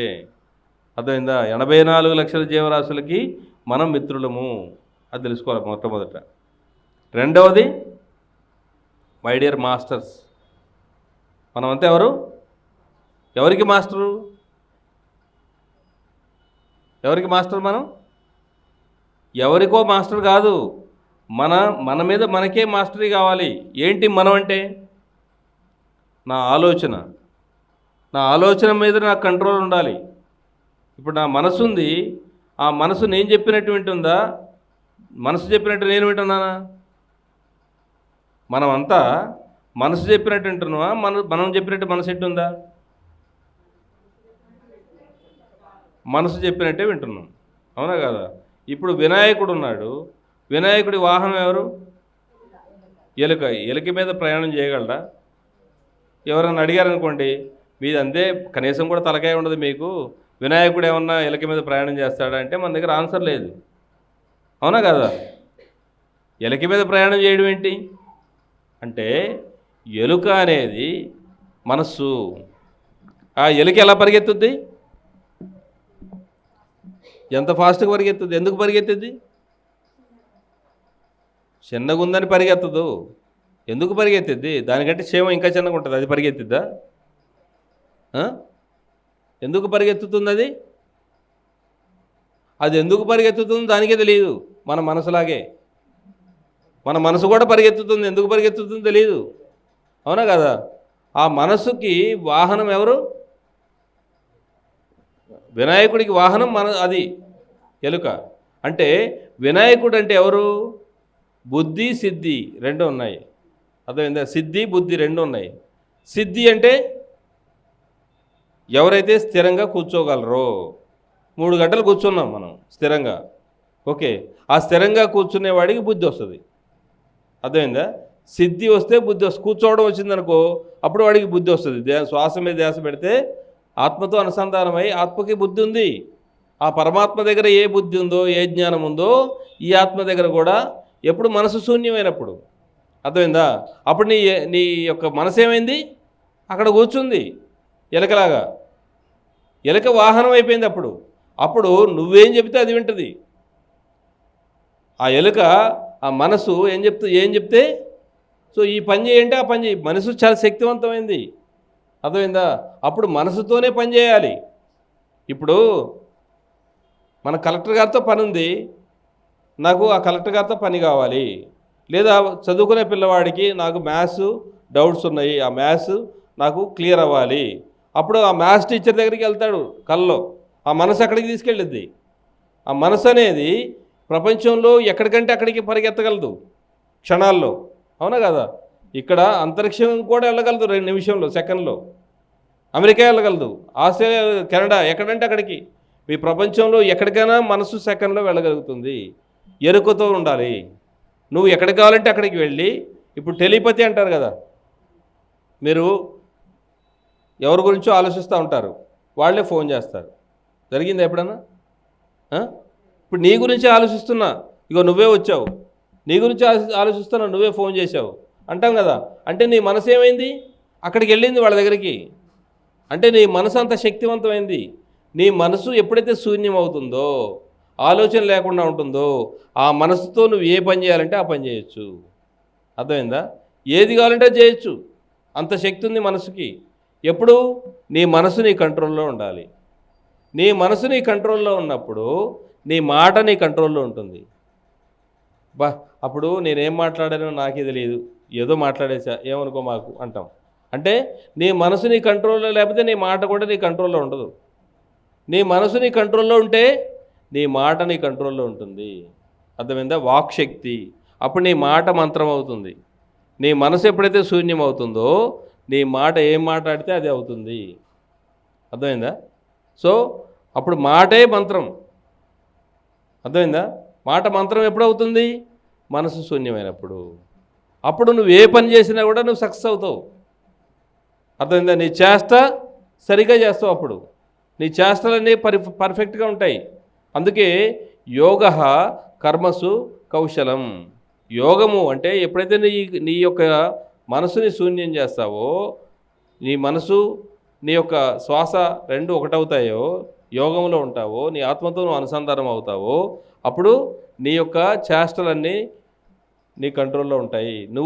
నీ చేష్టలన్నీ ఫలిస్తాయి. కర్మసు కౌశలం, ఎఫిషియన్సీ, నైపుణ్యం పెరుగుతుంది కర్మలలో, సరైనటువంటి కర్మలు చేస్తావు, అర్థమైందా? సో ఇక్కడ మాస్టరీ అంటే ఏంటి? మాస్టరీ అంటే నీ మనసు, నీ వాక్కు, నీ చేష్ట నీ కంట్రోల్లో రావడం. అర్థమైందా? సో అదే mastery. My dear masters, friends అంటే సర్వజీవుల పట్ల నువ్వు ప్రేమతో ఉండాలి, స్నేహంతో ఉండాలి.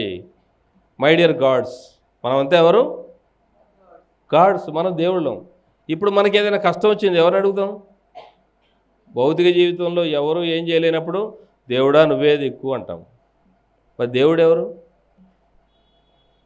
దేవుడా దేవుడా అని దేవులాడేవాడే దేవుడు. అర్థమైందా? నువ్వే దేవుడు అయి ఉండి ఎవరిని అడుగుతావు, స్వామి నాకు ఇది చేసి పెట్టు అని. అర్థమైందా? మరి ఎవరిని అడగాలి? మనల్ని అడుక్కోవాలి. మనం ఇంకెవరిని అడుగుతాం? మనం అడిగే పనే ఉంది. ఇంకా సృష్టిలో శాసించడమే ఉంది. ఏం కావాలో అది నాకు ఇది కావాలి అంటే అది వస్తుంది. ఎప్పుడు వస్తుంది? ఇప్పుడు 5 స్టార్ హోటల్కి వెళ్ళాం. 5 స్టార్ హోటల్కి వెళ్ళి మెనూ చూసాం. మెనూ చూసి నాకు ఇది కావాలి అని టిక్కు పెట్టాము. అప్పుడు ఏమవుద్ది? తెస్తాడు, తెచ్చిస్తాడు. కానీ ఏం చేయాలి మనం? తర్వాత ఏం చేస్తాడు? బిల్ పే చేయాలి. నీకు ఏది కావాలంటే అది వస్తుంది. అర్థమైందా? కానీ ఏం చేయాలి? పే చేయాలి. ఇప్పుడు ఈ భూమి మీద నువ్వు ఏదైనా సరే డబ్బులతో కొనగలవా? ఆరోగ్యం కావాలి, వస్తుందా డబ్బులతోని? ఐసీయూలో ₹1,00,00,000 ఇస్తా, నాకు ప్రాణం తెచ్చిపెట్టంటే ఇస్తాడా? ఇవ్వడు.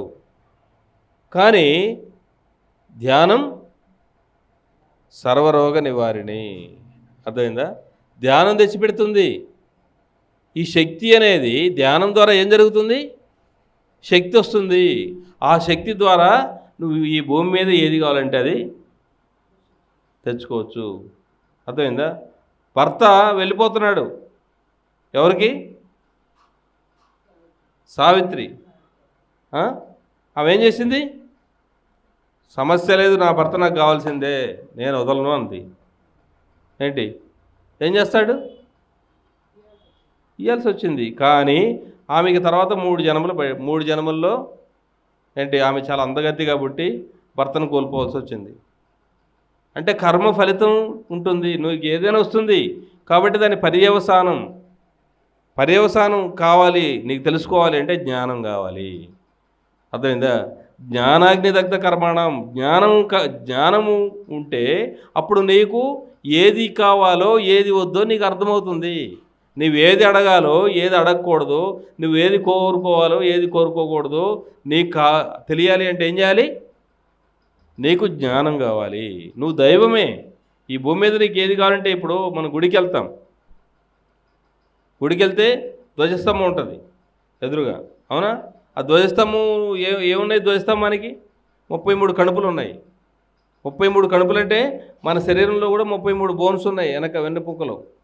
ఆ 33, అవునా కదా మేడం? 33 కణుపులు ఉన్నాయి.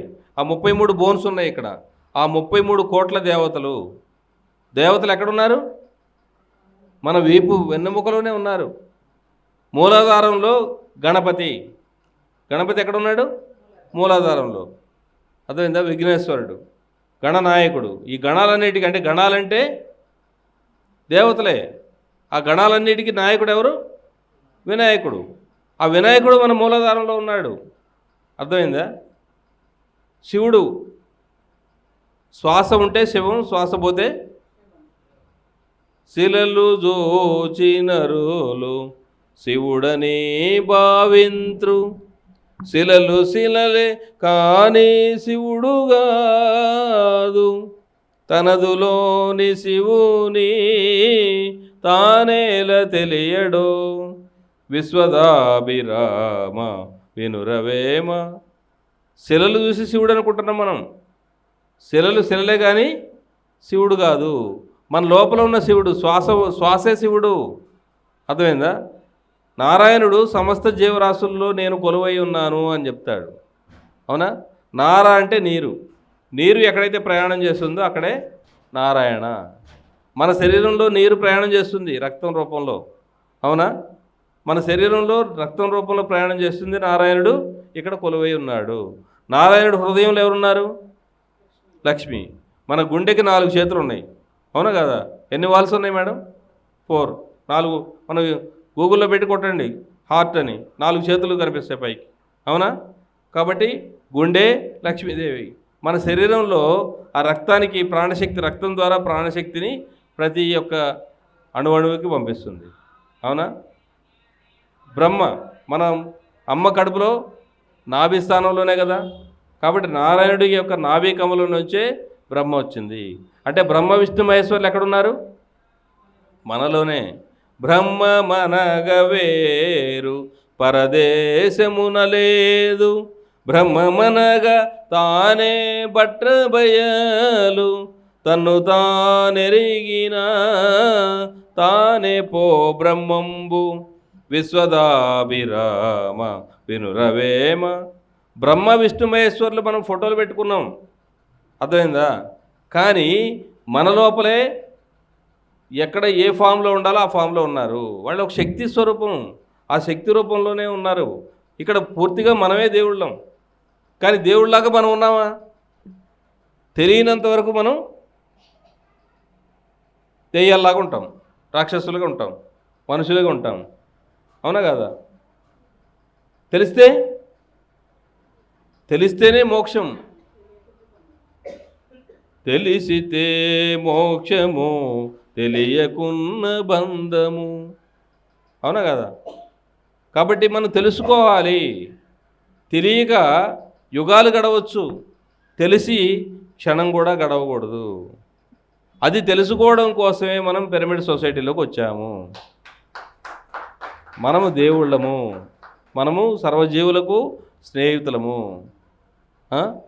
తర్వాత ఇప్పుడు ఇది ప్రపంచం అంతా తెలియాలా, మనకు మాత్రం తెలిస్తే సరిపోద్దా? ప్రపంచం అంతా తెలియాలి, అవునా కదా? ప్రపంచం అంతా ఎందుకు తెలియాలి? మనకి మాత్రమే తెలుసు అనుకోండి ట్రాఫిక్ రూల్స్, రోడ్డు మీద ప్రయాణం ఎలా ఉంటుంది? గందరగోళం ఉంటుంది.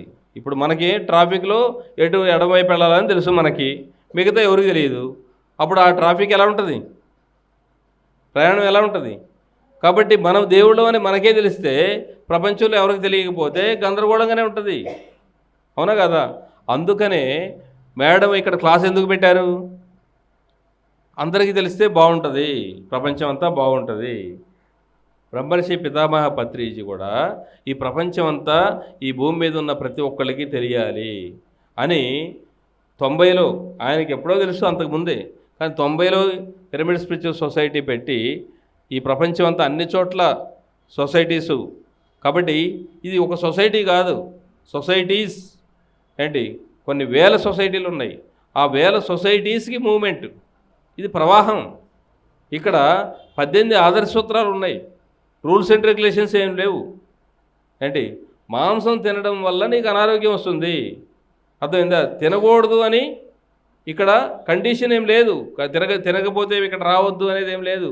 తినకపోతే నీకు ఆరోగ్యం బాగుంటుంది, తినకపోతే నీకు మేలు జరుగుద్ది. వేరే జీవికి నువ్వు హాని చేస్తే నీకు కూడా హాని జరుగుతుంది, అర్థమైందా? ఆ కర్మ ఫలితాన్ని నువ్వు అనుభవించాలి. అది తెలుసుకొని నువ్వు మారు, అర్థమైందా? నువ్వు దైవంలాగా, దైవం అంటే ఇంకెవరికి హాని చేయకూడదు అని మనము సత్యం తెలుసుకొని ఆచరిస్తాం. ఎవరిని వాళ్ళు ఉద్ధరించుకోవడం కోసం, అర్థమైందా? నన్ను నేను ఉద్ధరించుకోవడం కోసమే ఇక్కడికి వచ్చా, అర్థమైందా? మీ అందరికీ తెలియజేయడం వల్ల నాకు మేలు జరుగుద్ది, అర్థమైందా? ఇప్పుడు నా పైన ఉన్న వాళ్ళు నాకు సహాయం చేయాలంటే నా కింద ఉన్న వాళ్ళకి నేను సహాయం చేయాలి. ఇదంతా ఒక లింకు. నేను ఒకళ్ళకి చెయ్యి అందిస్తే నాకు పైన ఉన్నోళ్ళు అందిస్తారు నాకు చెయ్యి, అర్థమైందా? అలా ఒక్కొక్కళ్ళు అందరికీ చెయ్యి అందించి వాళ్ళందరి యొక్క మేలు కోసం మనం పనిచేస్తూ ఉండాలి, అర్థమైందా? మనకు అవకాశం ఉన్నంత వరకు మన చుట్టూ ఉన్న ప్రపంచానికి మనం చెబుతూ ఉండాలి, అర్థమైందా? చెప్తూ ఈ సంఖ్యని పెంచుకుంటూ ఉండాలి. ఈ యొక్క దైవ ప్రణాళిక, ఈ భూమి మీద పరమ గురువుల యొక్క ప్రణాళిక ఏంటంటే ఈ భూమండలం అంతా కూడా స్వర్గం కావాలి. స్వర్గంలో ఎవరుంటారు? దేవతలు ఉంటారు. దేవతలు ఏం చేస్తుంటారు? ధ్యానం చేస్తుంటారు, అవునా? దేవతలు ధ్యానం చేస్తారు, ఓకే. దేవతలు స్వర్గంలో ఉంటారు. ధ్యానం చేసేవాళ్ళు ఏమంటారు? ధ్యానం చేసేవాళ్ళు ఏమంటారు? ఇప్పుడు దేవతలు స్వర్గంలో ఉంటారు, దేవతలు ధ్యానం చేస్తుంటారు. ధ్యానం చేసేవాళ్ళు ఏమంటారు? దేవతలే కదా. ఇప్పుడు ధ్యానం చేసేవాళ్ళు ఈ భూమి మీద ఈ భూమండలం అంతా ధ్యానం చేసేవాళ్ళు ఉన్నప్పుడు వాళ్ళని దేవుళ్ళు అంటే ఈ భూమిని ఏమంటారు? అప్పుడు స్వర్గం అంటారు. గట్టిగా క్లాప్స్ కొడదాం. కాబట్టి ఈ భూమి స్వర్గం ఎప్పుడవుతుంది? అందరూ ధ్యానం చేసినప్పుడు. మరి ఆ బాధ్యత మనం తీసుకుందాం వద్దా? ఎవరు తీసుకుంటారు? చేతులు ఎత్తండి. వెరీ గుడ్, గట్టిగా క్లాప్స్ కొడదాం.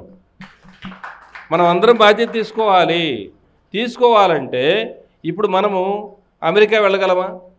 ఆస్ట్రేలియా, కెనడా, ఈ భూమండలం మీద ఎన్నో ఉన్నాయి కదా దేశాలు. ఆ దేశాలన్నిటికీ మనం వెళ్ళలేం. మరి ఇక్కడే ఉండి అన్ని దేశాలకు వెళ్ళి పనిచేయచ్చు. ఎలా పనిచేయచ్చు? ఇప్పుడు నేను మాట్లాడే మాట ఇప్పుడు పిఎంసి ద్వారా ప్రపంచంలో ఎక్కడికైనా వెళ్ళదా? వెళ్తుంది. ఇప్పుడు టెక్నాలజీ వచ్చింది, అన్ని భాషల్లోకి మార్చగలిగే. ఇప్పుడు నేను మాట్లాడిన మాట ఇంగ్లీషు, హిందీ, ఇంకా కెనడా, జర్మన్, ఫ్రాన్సు, ఇలా అనేక భాషల్లోకి తర్జుమా చేయొచ్చు. అవునా కదా? అలాగే మీరు మీరు మీరు మీరు ఈ భూమి మీద ఉన్న ప్రతి వాళ్ళు, వాళ్ళ యొక్క జ్ఞానాన్ని, ధ్యానంలోకి వచ్చిన ప్రతి వాళ్ళు అందులో మీ అనుభవం చెప్పడం ద్వారా అది ప్రపంచంలో ఎవరినో ఒకళ్ళు మారుస్తుంది మీ అనుభవం. అవునా కదా? కాబట్టి పత్రి గారు ఏం చేశారంటే ఇంకా దీన్ని సులభతరం చేయడం కోసం, ప్రపంచమంతా ధ్యానమయం కావడం కోసం పిఎంసి ఛానల్ అనేది ప్రారంభించారు. మరి ఏదైనా ఒక పని బాగా జరగాలంటే ఇప్పుడు ఈ భూమి మీద మొట్టమొదట అంతగా ధ్యానం ప్రాచుర్యంలో లేదు. అవునా? 90కి ముందు ఎక్కువగా ప్రచారంలో లేదు. ఉంది, హిమాలయాల్లో అక్కడక్కడ ధ్యానం చేస్తున్నారు. అది బయటికి అంతా ఎక్కువగా ప్రచారం లేదు. పత్రి గారు ఏం చేశారు? అలా అన్ని చోట్ల తిరుగుతూ ధ్యానం చెప్పారు చాలామంది, కానీ చేపిస్తలా కూర్చోబెట్టి పత్రి గారు అందరినీ కూర్చోబెట్టి గంటలు ధ్యానం చేయించారు. అలా అది జరుగుతుంది. ఇది బాగా జరగడం కోసం 99లో యజ్ఞం పెట్టారు. ఇప్పుడు యజ్ఞము ఎందుకు అంటే ఒక పని, ఒక సంకల్పం. ఇప్పుడు రాముడు పుత్రకామేష్టి యజ్ఞం చేశాడు. ఎందుకు? ఆయనకి పుత్రులు లేరు, పుత్రులు కావాలి. యజ్ఞం చేస్తే అంటే లేని దాన్ని సృష్టించుకోవడానికి, కావలసిన దాన్ని సృష్టించుకోవడానికి అగ్ని విద్య, అదే యజ్ఞం. అర్థమైందా? అగ్ని. అక్కడ భౌతికంగా అప్పుడు యజ్ఞం అనేది ఎలా ఉండేది? పూర్వకాలంలో ఒక ఆటవికులు ఉన్నప్పుడు పెద్ద పెద్ద మంటలు పెట్టి, మనం పాత సినిమాలు చూస్తాం, అక్కడ వాళ్ళ యొక్క ఇష్టదైవాన్ని వాళ్ళు భక్తితో ప్రార్థన చేసుకుంటూ వాళ్ళ దగ్గర ఉన్న వస్తువులన్నిటినీ ఆ మంటల్లో వేసేవాళ్ళు.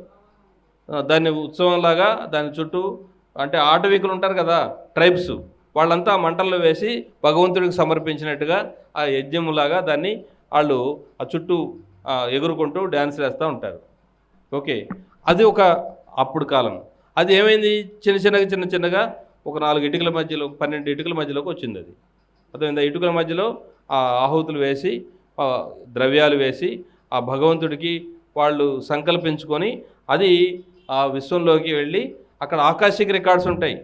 ఆకాశిక రికార్డ్స్లో ఆ చేంజెస్ రావడానికి ఇక్కడ సంకల్పాలు అనేవి అక్కడికి వెళ్ళి ఈ భూమి మీదకి మళ్ళీ వర్షంలాగా కురుస్తాయి, వరాలు కురిపిస్తారు. అర్థమైందా? అలా మనకి ఏ సంకల్పం ఉంటే విశ్వ కళ్యాణం కోసం, ఆ సంకల్పాలు నెరవేర్చుకోవడం కోసం ఆ యజ్ఞాలు చేసేవాళ్ళు. ఓకే, ఇప్పుడు పత్రి గారు అగ్ని విద్య అంటే అక్కడ మంటలు లేవు. మరి ధ్యాన విద్య, ఇక్కడ ధ్యానంలో ఏం జరుగుతుంది? మనందరిలో అగ్ని అనేది ఉత్పన్నం అవుతుంది. అవునా కదా? వేడి, మనం ధ్యానం చేసిన తర్వాత లోపల హీట్ వచ్చేస్తుంది. అర్థమైందా? మనం లోపల గాలి బయటికి లోపలికి వెళ్ళినప్పుడు ఏమవుతుంది? వేడి వస్తుంది. అలాగే ఈ ప్రాణశక్తి అనేది లోపలికి వెళ్ళి అక్కడ హీట్ జనరేట్ అవుతుంది. ఇప్పుడు హిమాలయాల్లో రాంపా అనే ఒక సొసైటీ ఉంది. ఆ సొసైటీ వాళ్ళు మంచు కొండల్లో యుగం, అంటే మంచు యుగంలో ఉన్నప్పుడు ఆ మంచులో చలి ప్రాంతంలో మంచు కురుస్తున్నప్పుడు ఆ టైంలో రగ్గులు 10 రగ్గులు తడిపి ఒంటి మీద వేస్తే అవి మొత్తం 10 నిమిషాల్లో ఆరిపోతాయంట ఆ శరీరంలో ఉన్న వేడికి. అదొక సొసైటీ. అప్పుడు వాళ్ళకు రాంపాని సర్టిఫికేట్ ఇస్తారు. అర్థమైందా? అంటే వాళ్ళ లోపల ఆ వేడి పుట్టించగలిగేటువంటి శక్తి ఆ యోగంలో ఉంది. మనందరిలో కూడా అది ఉంది. అగ్ని శక్తే మనలో, ధ్యాన శక్తే అగ్ని. ఇదంతా అగ్ని. ఏంటి ఇప్పుడు మనమందరము ఒక యజ్ఞం సంకల్పం చేసి ధ్యానం చేస్తే అదే యజ్ఞం. విశ్వ కళ్యాణం కోసం చేసే కార్యక్రమం ఏదైనా యజ్ఞమే. ఆ యజ్ఞం వల్ల ఏమవుతుంది? సామూహిక ధ్యానమే యజ్ఞం. ఆ యజ్ఞం వల్ల ఏం జరుగుతుంది? మనకి ఏది కావాలో అది వస్తుంది. అలాగే పిఎంసి ప్రపంచమంతా వెళ్ళాలి వద్దా? వెళ్ళాలంటే మరి విశ్వవ్యాప్తంగా మనం అది వెళ్ళాలి అంటే దానికి యజ్ఞం చేస్తున్నాం మనం తిరుపతిలో. అర్థమైందా? ఇది ప్రపంచమంతా వెళ్ళాలి కదా. బాగా వెళ్ళాలంటే ఏం చేయాలి? దానికి శక్తి కావాలి. మనం అందరం కలిసి మనం తిరుపతిలో పోయినసారి యజ్ఞం పెట్టాము, అవునా కదా? 7 రోజుల పాటు యజ్ఞం పెట్టాము. ఆ యజ్ఞం ద్వారా మరి అద్భుతంగా ఎంతోమంది వచ్చి అక్కడ ధ్యానం చేసి ఆ శక్తిని పంపించారు. పిఎంసి అనేది ఇంకా అభివృద్ధి చెందాలి. అర్థమైందా? ఇంకా ముందుకెళ్ళాలంటే ఏం చేయాలి? మనం మళ్ళీ ప్రతి సంవత్సరం మనం అక్కడ ధ్యానం చేస్తున్నాం. ఇది 2వ సంవత్సరం మళ్ళీ 7 రోజుల పాటు సామూహికంగా మనము ఈసారి దాదాపు ఒక 12,000 మందితో మనం చేయాలని సంకల్పం. సో లక్షల మంది వస్తారు అక్కడికి, ఎంతోమంది చూస్తారు అక్కడ ప్రత్యక్షంగా పరోక్షంగా. పిఎంసి ద్వారా ప్రపంచంలో ఉన్న వాళ్ళందరూ కూడా దాన్ని వీక్షించవచ్చు. రాగలిగిన వాళ్ళు ప్రత్యక్షంగా మీరు కూడా అక్కడికి రండి. సో రావడం, అందరికీ చెప్పడం, ప్రతి ఒక్కళ్ళని అందులో భాగస్వాములు చేయాలి. ఒక యజ్ఞం జరిగినప్పుడు మనం అందరం కూడా ఏం చేస్తాం? ఎంతో మనకు ఇతోధికంగా మనకు చేతనైనంత అక్కడ మన సహకారం అందిస్తాం. తన్ మన్ ధన్, ఎవరికి వీలైన సహకారం వాళ్ళు అందిస్తాం. మన దగ్గరే ఉన్నదే కాకుండా 10 మంది దగ్గరికి వెళ్ళి మనం అడిగి వాళ్ళ యొక్క కర్మ ఫలితాలన్నిటిని కూడా, అంటే వాళ్ళ కర్మలు దగ్ధం కావాలంటే యజ్ఞాల్లో వాళ్ళకి ప్రసాదం, యోగులకి ప్రసాదం, మనం ఎప్పుడైతే మనం యజ్ఞాల్లో యోగులకి ప్రసాదం పెడతామో మన కర్మలు అనేది దగ్ధమవుతాయి. ఆ అన్నదాన మహాపుణ్యంలో, ఆ మహాయజ్ఞ పుణ్యంలో మనం భాగస్వాములమే కాకుండా మన బంధువుల్ని మిత్రులను కూడా అందులో భాగస్వాములు చేయాలి. అర్థమైందా? దాని ద్వారా వాళ్ళకు కూడా పుణ్యం వస్తుంది. అప్పుడు వాళ్ళు కూడా భవిష్యత్తులో ధ్యానంలో రావడానికి అవకాశం. అంటే వాళ్ళు ధ్యానంలో ఉండక్కర్లా, ఆ కార్యక్రమంలో మనం వాళ్ళని కూడా భాగస్వాములు చేయొచ్చు, మన బంధువుల్ని మిత్రుల్ని. అలా ఈ కార్యక్రమాన్ని మనము విజయవంతం చేసి మరి ప్రపంచానికి ఈ పిఎంసిని అందించే దానిలో మనం అందరం కూడా పాత్ర తీసుకుందాం. ప్రతి ఒక్కళ్ళు భాగస్వాములు కావాలని ఆశిస్తూ మరి థ్యాంక్ యూ. ఇప్పుడు వాళ్ళ మమ్మీ బాడీ వెకేట్ చేసి వెళ్ళిపోయారు, అవునా? ఎవరైనా వెళ్ళకుండా ఉన్నారా భూమి మీద? ఎవరికైనా వాళ్ళ ప్రణాళిక. ఇప్పుడు మనం ఇక్కడికి వచ్చాము, ఇక్కడికి వచ్చిన వాళ్ళు ఇక్కడే ఉంటామా? ఇక్కడి నుంచి వెళ్ళిపోతాం కదా, అవునా? మనం అంతా ఎక్కడి నుంచి వచ్చాం?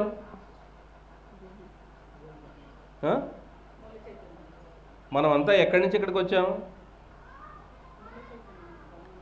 భగవంతుడి దగ్గర నుంచి వచ్చాం మనం. మళ్ళీ ఎక్కడికి వెళ్తాం? అదే అసలు ఇల్లు మనది. ఇది కాదు, ఇది అద్దిల్లు. ఈ భూమి అత్తగారిల్లు, అవునా కదా? అత్తగారింటికి వెళ్తే ఏం చేస్తుంది అత్తగారు? మనకి ఏది కావాలంటే అన్నీ అప్పు చేసి కూడా పెడతారు, అవునా కదా? అల్లుడు వచ్చాడంటే అత్తగారు ఏం చేస్తారు? అప్పు చేసైనా కావాల్సినవన్నీ ఏర్పాటు చేస్తారు. ఓకే, కానీ ఎంత పెట్టినా కానీ అల్లుడి నోట్లో శని. ఏదంటే అంగట్లో అన్నీ ఉన్నా ఏమంటాడు అల్లుడు? ఏం పెట్టారులే అంటాడు, అవునా కదా? కాబట్టి మనము ఎన్ని ఇచ్చినా సరే ఈ భూమి మీద మనకి ఈ చిన్నప్పటి నుంచి మనం ఎన్ని అనుభవించి ఉంటాం, ఎన్ని పొంది ఉంటాం. వాటి కృతజ్ఞత ఉందా? పొందిన వాటి కృతజ్ఞత లేదు. లేని దాని గురించి ఆలోచిస్తూ ఉంటాం మనం ఎప్పుడు. సో ఇక్కడికి వచ్చిన వాళ్ళు ఇక్కడి నుంచి వెళ్ళిపోవాల్సింది ఏదో ఒక రోజు. ప్రతి ఒక్కళ్ళు వెళ్ళాలి, అవునా కదా? ఇప్పుడు ఒక కీస గౌతమి అని ఒక ఆవిడ ఉంది. ఆవిడ వాళ్ళ పాప 5 ఏళ్ల పాప చనిపోయింది. చనిపోతే ఆమె ఏడుస్తుంది, విలపిస్తుంది, నా కూతురు చనిపోయింది, ఇంకా నాకు ఎందుకు బతుకు, ఒకగానొక కూతురు చనిపోయింది, ఇంకా నేను కూడా చచ్చిపోతా అని ఏడుస్తూ ఉంది. ఆమె ఏడుపు చూసి ఒక వాళ్ళు అక్కడ ఉన్నవాళ్ళు అంటారు కదా, చూడమ్మా ఎందుకు ఏడుస్తావు, అక్కడ ఒక మహానుభావుడు ఉన్నాడు, ఆయన దగ్గరికి వెళ్తే ఏమన్నా ఆ పాపను ఏమన్నా బతికిస్తాడేమో, నువ్వు తీసుకెళ్ళు అంటే అప్పుడు తీసుకెళ్తుంది. ఆయన మహానుభావులాగా ఉన్నాడు. స్వామి ఎవరో ఇక్కడికి పంపించారు మేము మీ దగ్గరికి, ఇలా చెప్పారు అంటే, సరే ఆయన నేనే, ఓకే నువ్వు ఏం చేస్తావు, ఆ ఊరెళ్ళి బతికించడమే కదా కావాల్సింది, కొన్ని ఆవాలు పట్టుకొని రా, ఆవాలు పట్టుకొని వస్తే నేను బతికిస్తాను. ఆవాలకి ఏమి, ప్రతి ఇంట్లో ఉంటాయి కదా ఆవాలు అని ఆమె పరిగెత్తుతుంది. ఉండు తల్లి, ఆవాలు తెచ్చే ఏ ఇంట్లో అయితే తెస్తావో ఆ ఇంట్లో ఎవరు చనిపోకూడదు, గతంలో ఎవరు చనిపోకుండా ఉంటేనే ఆ ఆవాలు పనికి వస్తాయి, అప్పుడు నేను బతికిస్తానంటాడు. ఆమె వెళ్తుంది, ఆ ఊర్లో ఉన్న అన్ని ఇండ్లకి వెళ్తుంది.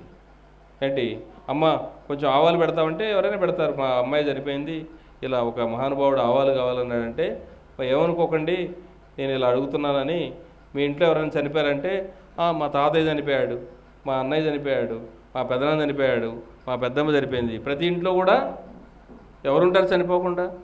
కాబట్టి ఆవిడకి అర్థమైపోయింది, ఎందుకంటే చావు అనేది ఎవరికైనా వస్తుంది, ఈ భూమి మీద పుట్టిన వాళ్ళు గిట్టక తప్పదు అని మనకు అర్థమైనప్పుడు అప్పుడు ఏమవుతుంది, ధ్యానం ఎందుకు, ఆ సత్యం అవగాహన చేసుకోవడానికే. అర్థమైందా? ఈ ధ్యానం మనకు ఎప్పుడు ఉపయోగపడుతుంది, ఆ ధ్యానం లేక బాధ వస్తుంది ఎవరికైనా. మనతో కలిసి ఉన్న అమ్మ, మన తమ్ముడో, మన చెల్లో, మన బంధువులు ఎవరైనా చనిపోయినప్పుడు బాధ అనిపిస్తుంది, కానీ ఎరుకుంటుంది, తప్పదు. అవునా కదా? ఎరుక అనేది పెంచుకోవాలి మనం ధ్యానం ద్వారా. ధ్యానం ఎందుకు చేయాలి, అది సత్యము, ఆ సత్యం అనే అవగాహన మనం తెలుసుకోవడం కోసమే. అర్థమైందా? అది తెలుసుకోకపోతే మన ధ్యానం ఎందుకు ఇంకా, అవునా కదా? అదే జ్ఞానం అంటే. ఆత్మ సత్యము, ఆత్మ ఉంది, ఆ అమ్మని చూడాలా, ధ్యానంలో కూర్చొని అమ్మతో మాట్లాడచ్చు. అర్థమైందా? అప్పుడు ఓహో అమ్మ నీ టైం అయిపోయిందా, నువ్వు ఏం చెప్పాలనుకుంటున్నావు నాకు అని మనం మాట్లాడే అవకాశం ఉంది. అర్థమైందా? మూడో కన్ను మనకు యాక్టివేట్ అవుతుంది. భౌతికమైనటువంటి ఏదైతే ఉందో, ఈ భౌతికంగా కనిపించేదంతా 5%, 95% ప్రపంచం అంతా కనపడకుండానే ఉంది. ఆ కనపడని ప్రపంచాన్ని మనం తెలుసుకోవాలి ధ్యానం ద్వారా. అర్థమైందా? అప్పుడు బాధ ఉంటుందా? దుఃఖరాహిత్య స్థితి ఎప్పుడు వస్తుంది, మనకు సత్యం అవగాహన అయినప్పుడు. కాబట్టి ఆ అవగాహన పెంచుకోవాలి. అప్పుడు దుఃఖం ఉంటుందా? ఉండదు. అప్పుడు కాబట్టి ఇప్పుడే ధ్యానం కావాలి, ఇప్పుడే ధ్యానం ఎక్కువసేపు చేయాలి, చేసి అమ్మతో మాట్లాడచ్చు, అవకాశం ఉంది. అర్థమైందా? అమ్మ ఎవరికైనా అమ్మే కదా. అమ్మ మన దగ్గర నుంచి వెళ్ళిపోయినప్పుడు బాధ వస్తుంది, కానీ బాధపడాల్సిన అవసరం లేదు. అమ్మతో మాట్లాడితే బాధ వస్తుందా? శరీరం చొక్కా చిరిగిపోతుంది, ఇంకో చొక్కా వేసుకుంటాం. కొత్త చొక్కా వేసుకునేటప్పుడు ఏడుస్తామా? అది సంతోషించాల్సిన విషయమే, ఏడవలసిన విషయం కాదు. Okay, thank you. చలో తిరుపతి ఆగస్టు 22 నుంచి 28 వరకు జ్ఞాన మహాయజ్ఞం, ప్రపంచ శాంతి కోసం ధ్యాన మహాయజ్ఞం 2. చలో తిరుపతి, చలో తిరుపతి, మేము వస్తున్నాం, మీరందరూ రండి. చలో తిరుపతి, చలో తిరుపతి, చలో తిరుపతి. Thank you.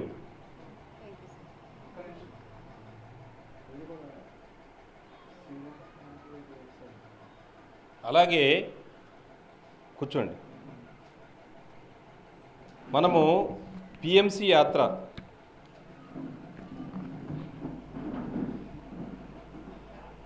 అనేక ప్రాంతాల్లో పత్రిజీ ఎప్పుడు కూడా 18 ఆదర్శ సూత్రాల్లో ఒక ఆదర్శ సూత్రము ప్రకృతి విహారం, ప్రకృతితో మనం అనుసంధానం కావడం, అలాగే క్షేత్రాలతో అనుసంధానం కావడం. ఇప్పుడు అనేక తీర్థయాత్రలు, తీర్థక్షేత్రాలు ఇవన్నీ కూడా పర్యాటక క్షేత్రాలుగా మారిపోయినాయి. అర్థమైందా? ఊరికే ఏదో సరదాగా వెళ్ళి విహారయాత్రలాగా అవుతున్నాయి. కానీ ఋషులు ఎంతో కష్టపడి సత్యాన్ని అర్థం కావడం కోసం, మనకి తెలియడం కోసం వాళ్ళు ఆ క్షేత్రాల నిర్మాణం చేశారు, దేవాలయాలు నిర్మాణం చేశారు. వాటి రహస్యాలు మనం తెలుసుకోవాలి. ఒక్కొక్క క్షేత్రము ఒక్కొక్క దానికి ప్రాముఖ్యత సంతరించుకొనుంది. సో మన జీవితంలో మనకి ఎలాంటి మేలు కలగాలో, మన జీవితాల్లో ఎలాంటి సమస్యలకు పరిష్కారాలు అక్కడికి వెళ్ళినప్పుడు ఆ పరిష్కార మార్గాలు మనకు లభ్యమవుతాయి. కాబట్టి అక్కడికి వెళ్ళి ధ్యానం చేయాలి. కాబట్టి మనం అంతా ఏం చేస్తామంటే, పత్రిజీ ఎప్పుడు కూడా కొన్ని తీర్థయాత్రలకు, క్షేత్రాలకు తీసుకెళ్ళి హిమాలయాల్లో కొన్ని పాయింట్స్లో ధ్యానం చేయించేవాళ్ళు. సో ఆ ధ్యానం చేయించినప్పుడు అక్కడ ఎన్నో మార్పులు జరుగుతుండేవి. ఇప్పుడు ఒక మహానుభావుడు ఋషి లేదా మహర్షులు అక్కడ తపస్సు చేశారనుకోండి, చేసినప్పుడు అక్కడ శక్తి ఉత్పన్నం అవుతుంది. ఆ శక్తిని రానున్నది కలియుగం కాబట్టి ఆ కలియుగంలో మనుషులు సరిగా ఉపయోగించుకోలేరని అప్పుడు ఏం చేస్తారు, అక్కడ నిక్షిప్తం చేసి వెళ్ళిపోతారు. మనం ఎప్పుడైతే అక్కడికి వెళ్ళి ధ్యానం చేస్తామో అది రిలీజ్ అవుతుంది. ఇప్పుడు అవసరం కదా శక్తి. ఇప్పుడు ధ్యానులకి ఎంతోమందికి ధ్యానంలోకి రావాలంటే శక్తి కావాలి. ఆ శక్తి అప్పుడు రిలీజ్ అవుతుంది. మనం అంతా సామూహికంగా వెళ్ళి ధ్యానం చేయడం ద్వారా అక్కడ ఉన్న శక్తి రిలీజ్ అయ్యి మానవాళికి ఉపయోగపడుతుంది. అప్పుడు ఆ పని చేసినందుకు మనకి లాభం, ఆ పని అది తర్వాత వచ్చే వాళ్ళకు కూడా ఆ మేలు జరుగుతుంది. మనం ధ్యాన శక్తిని అక్కడ నింపుతాము. మనం అందరం చేయడం వల్ల చూసిన వాళ్ళు కానీ, అక్కడికి వెళ్ళిన వాళ్ళు కానీ అందరూ కూడా ధ్యానం చేయడం మొదలు పెడతారు. మళ్ళీ అవన్నీ ధ్యాన క్షేత్రాలుగా మారిపోతాయి. అర్థమైందా? అందుకోసం పత్రిజీ అనేక ప్లేసుల్లో ఎప్పుడు కూడా ట్రెక్కింగ్స్ చేస్తుండేవాళ్ళు. గీజా పిరమిడ్ ఉంది, ఆ గీజా పిరమిడ్కి వెళ్ళి ధ్యానం చేస్తుండేవాళ్ళు. అది చూసిన వాళ్ళు ఏం చేస్తారు, భవిష్యత్తులో కూడా వచ్చేవాళ్ళందరూ కూడా ధ్యానం చేస్తారు. అది పిరమిడ్ ఉన్నది ధ్యానం కోసమే అని అర్థమవుతుంది. అలా దేవాలయాలు ఉన్నది ధ్యానం కోసమే, దేవాలయాలే ధ్యానాలయాలు. అలా అన్ని ప్లేసుల్లో కూడా ధ్యానం చేయడం మొదలవుతుంది. అందుకనే మనం ఏం చేసామంటే పిఎంసి యాత్ర. కాబట్టి పత్రిజీ ఎన్నో క్షేత్రాల్లో, ఎన్నో ట్రెక్కింగ్స్ అడవుల్లో, ఆ రకరకాల ప్లేసుల్లో ఎలాగైతే మరి ధ్యానం చేయించారో మనం అదే మరి ఆదర్శంగా తీసుకొని పిఎంసి యాత్ర ప్రైవేట్ లిమిటెడ్ అనే కంపెనీని మనం స్థాపించి మనం దీని ద్వారా ప్రపంచంలో అన్ని ప్రాంతాలకు వెళ్తాం. అక్కడ మొన్న భూటాన్ వెళ్ళాం, అక్కడ ధ్యానం చేస్తాం. అక్కడ మనల్ని చూసి కొంతమంది అక్కడ ఉన్నవాళ్ళు ధ్యానంలోకి వచ్చారు. ఇది ఏంటి అని అడుగుతారు, అప్పుడు ధ్యానం పాంప్లెట్ ఇస్తాం. అలా వాళ్ళు కూడా ధ్యానంలోకి వస్తారు. అలా మనము ప్రతి ఏరియాల్లో కూడా, ప్రతి దేశాల్లో కూడా వెళ్ళి, అలాగే మనం రేపు 4వ తారీఖు లడఖ్ వెళ్తున్నాం. సో లడఖ్ ద్వారా అక్కడికి వెళ్ళి అక్కడ ధ్యానం చేస్తాం. అలాగే శ్రీలంక సెప్టెంబర్ 6 నుంచి 13వ తారీఖు వరకు మనం శ్రీలంక వెళ్తున్నాం. సో ఇలా అనేక ప్రాంతాల్లో అలా వెళ్తూ మనం చూడడంతో పాటు మంచి సౌకర్యాలు, అలాగే అక్కడ ధ్యానము, సజ్జన సాంగత్యము, అక్కడ ఉన్న క్షేత్రాలని మనం దర్శించడము, మరి అన్నీ స్వామి కార్యం స్వకార్యం అన్నీ జరుగుతాయి. కాబట్టి ఈ అవకాశం ఉన్న ప్రతి ఒక్కళ్ళు కూడా ఈ యొక్క కార్యక్రమాల్లో పాల్గొని మరి మీరు తరించి ప్రపంచాన్ని కూడా తరింపజేయవలసిందిగా కోరుతున్నాను. Thank you very much. July 19వ తారీఖు పత్రిజీ, బ్రహ్మర్షి పత్రిజీ సినిమా ఇక్కడ ఏ థియేటర్లో మేడం చెప్పండి. జగద్గురు అయిన బ్రహ్మర్షి పితామహ పత్రిజీ గురువు గారి ఫిలిం రిలీజ్ అవ్వబోతుంది జూలై 19వ తేదీ. ఇక్కడ మనకు దిల్షుక్ నగర్లో కోనార్క్ థియేటర్లో మనకు అందుబాటులో ఉన్నాయి. ఇప్పుడు పిరమిడ్ మాస్టర్స్ అంతా టికెట్స్ తీసి పెట్టారు. మనం అక్కడ వెళ్ళి టికెట్ కొనుక్కొని అక్కడ వెళ్ళి గురువుగారిని దర్శించుకోవచ్చు. ఇక్కడ అత్తాపూర్లో కూడా మనకి ఇక్కడ నుంచి మన ఈ నాంపల్లి నుంచి అంటే మళ్ళీ అత్తాపూర్ కూడా మెహదీపట్నం సెంటర్ నుంచి మల్లికార్జున్ సార్ గారు కూడా మనల్ని ఇన్వైట్ చేశారు. మనకి ఎక్కడ వీలైతే అక్కడ ఏదో ఒక చోట నుంచి మాస్టర్ని కలిసి ఆ టికెట్స్ తీసుకొని ఆ రోజు తప్పకుండా అసలు ఎన్ని పనులున్నా ఆ రోజు లీవ్ పెట్టుకొని మరి ఇది ఎందుకంటే ఈ జగద్గురుని చూడలేని వాళ్ళు, చూసిన వాళ్ళు ఉన్నారు, చూడాలని తపనతో ఉన్న వాళ్ళు ఉన్నారు. మరి గురువుగారి ఫిల్మ్ అంటే మరి గురువుగారు ఎంత 40 సంవత్సరాల కృషి ఉంది అందులో. అసలు ఆ అదృష్టం మనకి ఈ ఫిలిం రూపంలో అందిస్తున్నందుకు వెంకట్ గారికి మరియు మన పిఎంసి వారికి పిఎస్ఎస్ఎం మూమెంట్కి అందరికీ శతకోటి వందనాలు. ఈ అద్భుతమైన ఈ కార్యాన్ని మనమందరము జూలై 19వ తేదీ ఉదయం 8 గంటల నుంచి 10:30 వరకు ఫిలిం ఉంటుంది. తప్పకుండా ఆ రోజు గురువుగారి గురించి మనం ఈ సమయాన్ని కేటాయించి గురువుగారికి ఆనందాన్ని, సంతృప్తిని ఇవ్వాలని ఈ మన సెంటర్ ద్వారా నేను హృదయపూర్వకంగా కోరుకుంటున్నాను. Thank you masters, thank you so much.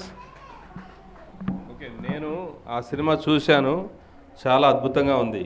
Patriji so ఆయన జీవితాన్ని ఈ పిరమిడ్స్ సొసైటీ ద్వారా మరి ఎలా ప్రారంభించారు, పిరమిడ్ స్పిరిచువల్ సొసైటీ మూమెంట్ ఎలా స్టార్ట్ అయింది, ఈ రోజున మనకు పూలబాటలాగా ఉంది. హాయిగా చక్కటి ఫ్యాను, రూము, ఇంత అద్భుతంగా ఇక్కడ కార్యక్రమం మాస్టర్లు వచ్చి చెప్తున్నారు. మరి అప్పుడు ఇన్ని సౌకర్యాలు లేవు. ఆయన ఒక్కరే ఎక్కడెక్కడో ఒక్కొక్కళ్ళ కోసం తిరిగి ఆయన రోజంతా ప్రయాణం చేసి ఒకళ్ళ కోసం అలా కొన్ని వారాల పాటు వారానికి ఒక ప్లేస్, అంటే రోజుకొక వారంలో ఒక శనివారం ఒక ప్లేసు, ఆదివారం ఒక ప్లేసు, అలా తిరుపతి, అనంతపురం, అలా కర్నూలులో ప్రారంభమై అలా ఎంతో కష్టపడి పత్రిగారు ఆయన జీవితం అంతా తిరిగారు. ఆ తర్వాత మాస్టర్లు ఒక్కొక్కళ్ళు తెలుసుకొని ముందుకు వచ్చారు. కాబట్టి ఇప్పుడు మనకి అందరికీ అందుబాటులోకి వచ్చింది. అందరికీ అవకాశం మన ఇంటి ముంగిట్లోకి, మనకు ఇంట్లో టీవీ ద్వారానో సెల్ ఫోన్ ద్వారానో మనం మరి చూస్తున్నాం ఈరోజు అందరూ. కాబట్టి ఇది గొప్ప అవకాశం. పత్రిజీ ఎంత కష్టపడ్డారు ఈ ధ్యాన ప్రచారం చేయడం కోసం అనే విషయాల్ని ఆయన జీవితంలో ఎంతోమంది కలిసిన మాస్టర్లు అందరి గురించి కూడా చాలా అద్భుతంగా తీశారు. కాబట్టి మీరు అందరూ చూడండి తప్పకుండా, don't miss it. Thank you. బ్రహ్మర్షి పితామహ పత్రిజీ గారికి గట్టిగా క్లాస్ చేసుకుందాం. సో ఫ్రెండ్స్, ఇక్కడ మనం సప్తాహం ఈరోజు ఆఖరి రోజు.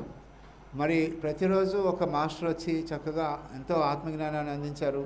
అలాగే ఇప్పుడు సావిత్రి గారు ఇక్కడ ఒక టీమ్గా, లలిత గారు, ఇంకా చాలామంది నాకు పేర్లు తెలియవు కానీ ఎంతోమంది సపోర్ట్ చేశారు. వీళ్ళందరూ కూడా సపోర్ట్ చేయడం వల్ల ఇక్కడ వారం రోజులు ప్రతిరోజు 3 గంటల నుంచి 6 గంటలు, అంటే 6 గంటలు అంటే 7 గంటలు, ఒక్కొక్కసారి 8 గంటలు కూడా అయింది. అంతటి ఆత్మజ్ఞానాన్ని అందరూ కూడా అందుకోవడానికి ఎంతో ఉత్సాహం చూపించి వాళ్ళు 6 గంటలు లాస్ట్ అయినా కూడా 8 వరకు ఉండి కూడా వాళ్ళు ఆత్మజ్ఞానాన్ని పొందారు.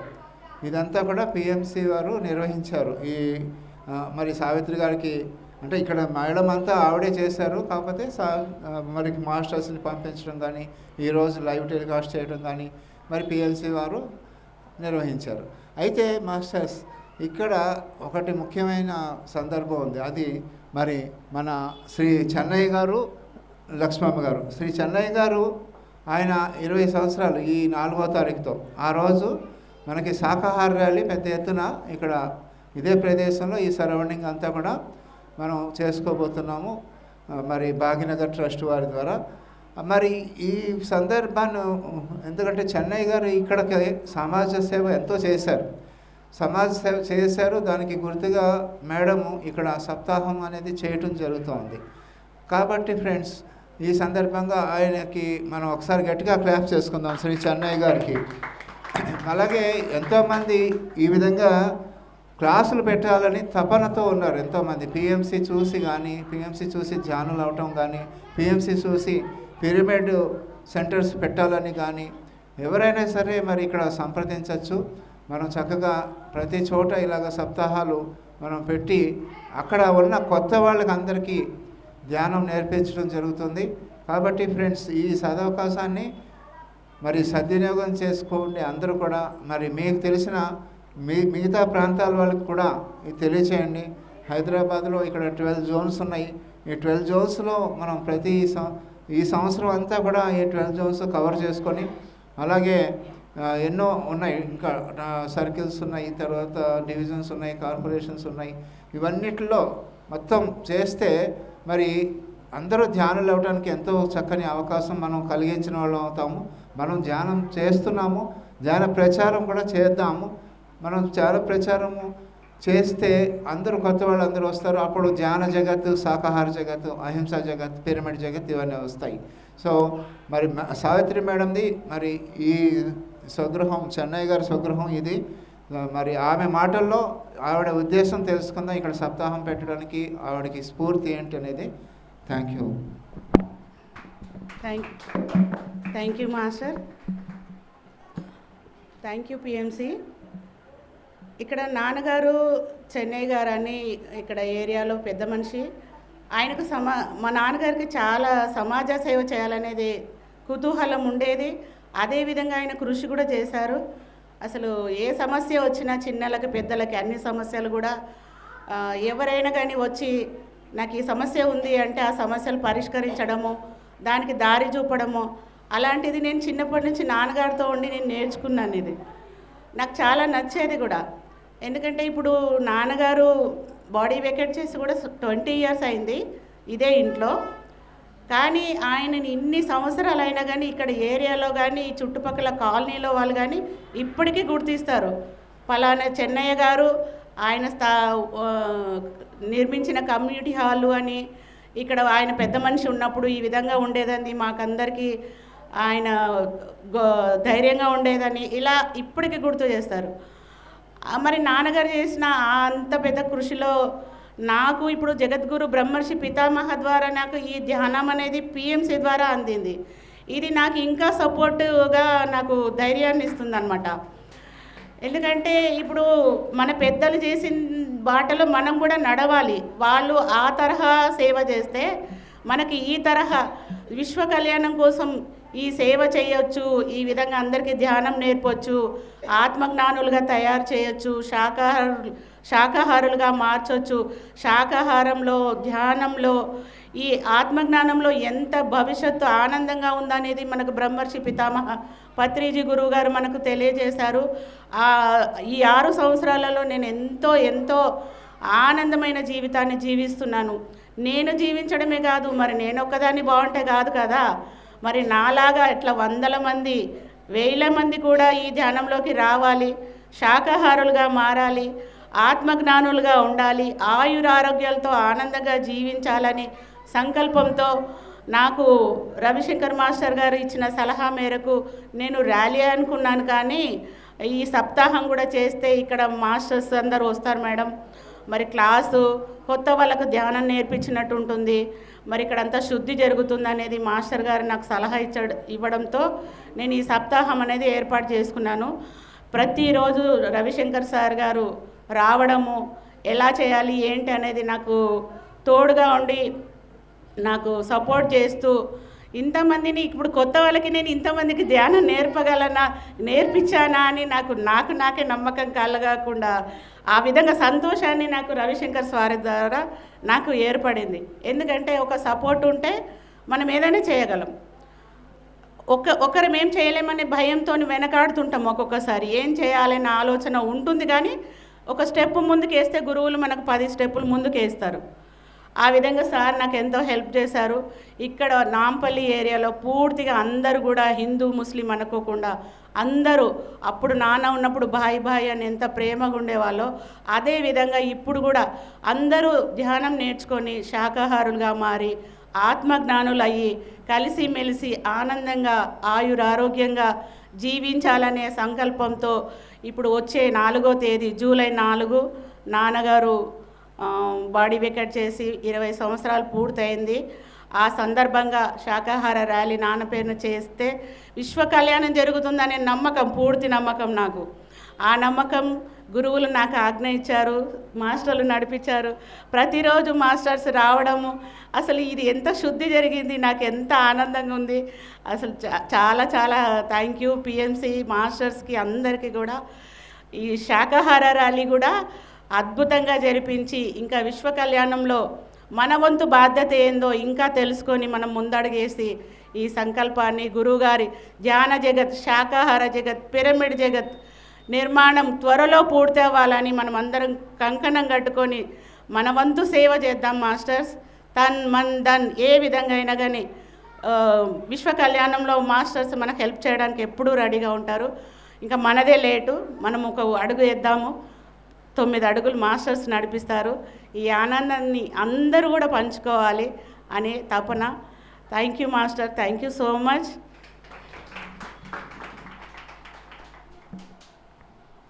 థ్యాంక్ మాస్టర్స్ అసలు ఇంత గొప్ప మాస్టర్స్ ఒక్కరికి మించిన ఒకరిని మాస్టర్స్ని మనకి పితామహ పత్రిజీ గారు ఇచ్చారు. ఆయన ఎన్నుకున్న మాస్టర్స్ మామూలు మాస్టర్స్ కాదు. నా అనుభవంలో 6 సంవత్సరాల నుంచి నేను చూస్తున్నా. ప్రతి క్లాస్కి ప్రతి ర్యాలీకి నేను వెళ్తుంటా. మన కైలాసపురి మన డిసెంబర్లో జరిగేది ఆ ధ్యానానికి, అఖండ ధ్యానానికి ఆ 11 రోజులు అక్కడ ఉండి నేను సేవ చేస్తుంటాను. ఇది నాకు మొదటి నుంచి నేను అలవాటు చేసుకున్నా. అక్కడ మాస్టర్స్ వచ్చి అసలు ఆ మాస్టర్స్తో ఉంటే చాలు, మనం అక్కడ ధ్యానం చేస్తే చాలు, అసలు మనకి ఏ విధంగా లోటు లేకుండా వాళ్ళు ఎంత ప్రేమ అండి అంటే మన జీవితంలో మన చుట్టాలు బంధువులు కూడా మన కుటుంబ సభ్యులు కూడా మనకు అంత ఆప్యాయంగా పలకరించరు. ఈ పలకరింపులు, ఈ ప్రేమ, ఈ బాధ్యత ఎంత కేర్ తీసుకుంటారంటే మాస్టర్స్ అక్కడ అసలు ఒక కైలాసంలో ఉన్నట్టే ఉంటుంది ఆ 11 రోజులు కూడా. అదేవిధంగా లాస్ట్ ఇయర్ కూడా నేను తిరుపతికి ధ్యాన మహాయజ్ఞానికి వెళ్ళాను. 7 డేస్ అక్కడే ఉండి అక్కడ 6 గంటల ధ్యానం చేసుకొని ఆత్మజ్ఞానాన్ని పొందాను. తిరుపతిలో దర్శనం జరుగుతుంది మాస్టర్స్. అందరూ కూడా ఈసారి మీరు తప్పకుండా రావాలి. ఎందుకంటే ఒక అడుగు వేయండి ధైర్యంగా, నేనున్నాను, నాతో పాటు మీరు రండి. ఒకసారి వెళ్తేనే మనకు తెలుస్తుంది ఏదైనా కానీ, భయం అనేది పోతుంది. అసలు ఏం జరుగుతుంది విశ్వలో, ఏం జరుగుతుంది, విశ్వ కళ్యాణం కోసం ఎందుకు ఈ మాస్టర్స్ ఇంత పోరాడుతున్నారు, ఏం జరగబోతుంది, మరి పత్రిజీ కళ ఏంటి, పత్రిజీ గారు ఎందుకు ఈ 40 సంవత్సరాలు ఇంత కృషి చేశారు, అవన్నీ మనకి ఎప్పుడు అర్థమవుతుంది మాస్టర్? మనం కూడా ఆ ధ్యానాల మధ్య ఉన్నప్పుడే, ఆ ధ్యానం చేసినప్పుడే, ఆ జ్ఞానాన్ని విన్నప్పుడే. కాబట్టి మాస్టర్స్ మీరు ఇప్పటి నుంచి ప్రతిరోజు ధ్యానం చేస్తూ శక్తిని పొందుతూ క్లాసులు అటెండ్ చేస్తూ మీరు కూడా ప్రతి క్లాస్కి రావాలి. ఇప్పుడు తిరుపతికి అందరం కూడా వెళ్దాము, మీరు రండి. అందరికీ ధన్యవాదములు. Thank you. Okay, thank you masters. మరి ఇది సప్తాహం అయిపోయింది. సప్తాహం అయిపోయింది కానీ మనకి ఆరంభం ఏంటి, ఈ ఏరియాలో మనం ఇక్కడ జోన్స్ అని చెప్పుకున్నాం కదా, ఈ జోన్ అంతా కూడా అందరికీ ధ్యానం అందించాలి. మనం మాస్టర్స్గా తయారు చేస్తాం. ఎందుకంటే ఇక్కడ వచ్చిన ప్రతి ఒక్కరూ మనకి జ్ఞానాన్ని అందించారు. ఆ జ్ఞానాన్ని మళ్ళీ మనం అందరికీ అందించాలి కదా. సో అందరికీ అందించాలంటే మనం ప్రచారం చేయాలి. రోజుకి కొన్ని గంటలు కేటాయించుకొని మనం ఇక్కడ ప్రచారం చేస్తే ఇక్కడి నుంచి ఆరంభమై ఈ జోన్ అంతా కూడా కంప్లీట్ చేద్దాం మాస్టర్స్. మనం బాధ్యత తీసుకుందాం. మీరు చేసి చూడండి. మీరు ఈ లోక కళ్యాణం పని చేస్తే మీ పని ఎంత బాగా అవుతుందో చూడండి. మీకు ప్రతి ఒక్కరికి అంటే ఎప్పుడైతే విశ్వం యొక్క మన పని చేస్తామో మన పని విశ్వం చేసి పెడుతుంది. కాబట్టి మన పని మనం చెయ్యాలి. అంటే అసలైన సిసలైన పని ధ్యాన ప్రచారమే. మేమంతా దాని ఆనందాన్ని పొందాం కాబట్టి ఇంత మరి ఉండి అన్ని వ్యయ ప్రయాసాలు కోర్చి మేము చేస్తూ ఉన్నాం. సో మీరందరూ కూడా ఇదే విధంగా చెయ్యాలని నా మనవి. Thank you, thank you, thank you. ఆనంద ప్రసాద్ మాస్టర్ గారికి పిఎంసి యాత్ర ప్రైవేట్ లిమిటెడ్ మేనేజింగ్ డైరెక్టర్, అలాగే పిఎస్ఎస్ఎం మీడియా లిమిటెడ్కి డైరెక్టర్, మరి ఎంతో అద్భుతమైన జ్ఞానాన్ని ఈరోజు మనకి అందించి సప్తాహానికి హైలైట్గా మార్చిపెట్టారు. సో గట్టిగా క్లాప్స్ చేసుకుందాం ఆనంద ప్రసాద్ గారికి. Thank you masters. అందరికీ వన్ అండ్ ఆల్ పేరు పేరున అందరికీ ధన్యవాదాలు.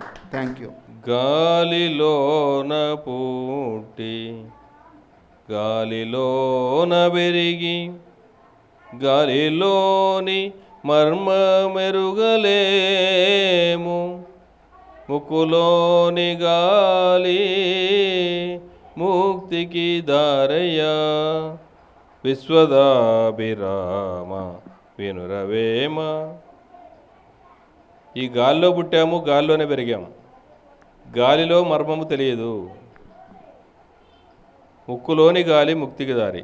హాయిగా శ్వాసను గమనిస్తూ ఉన్నాం. శ్వాస మీద ధ్యాస.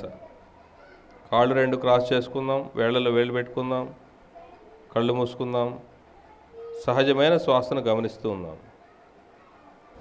కేవలం శ్వాస.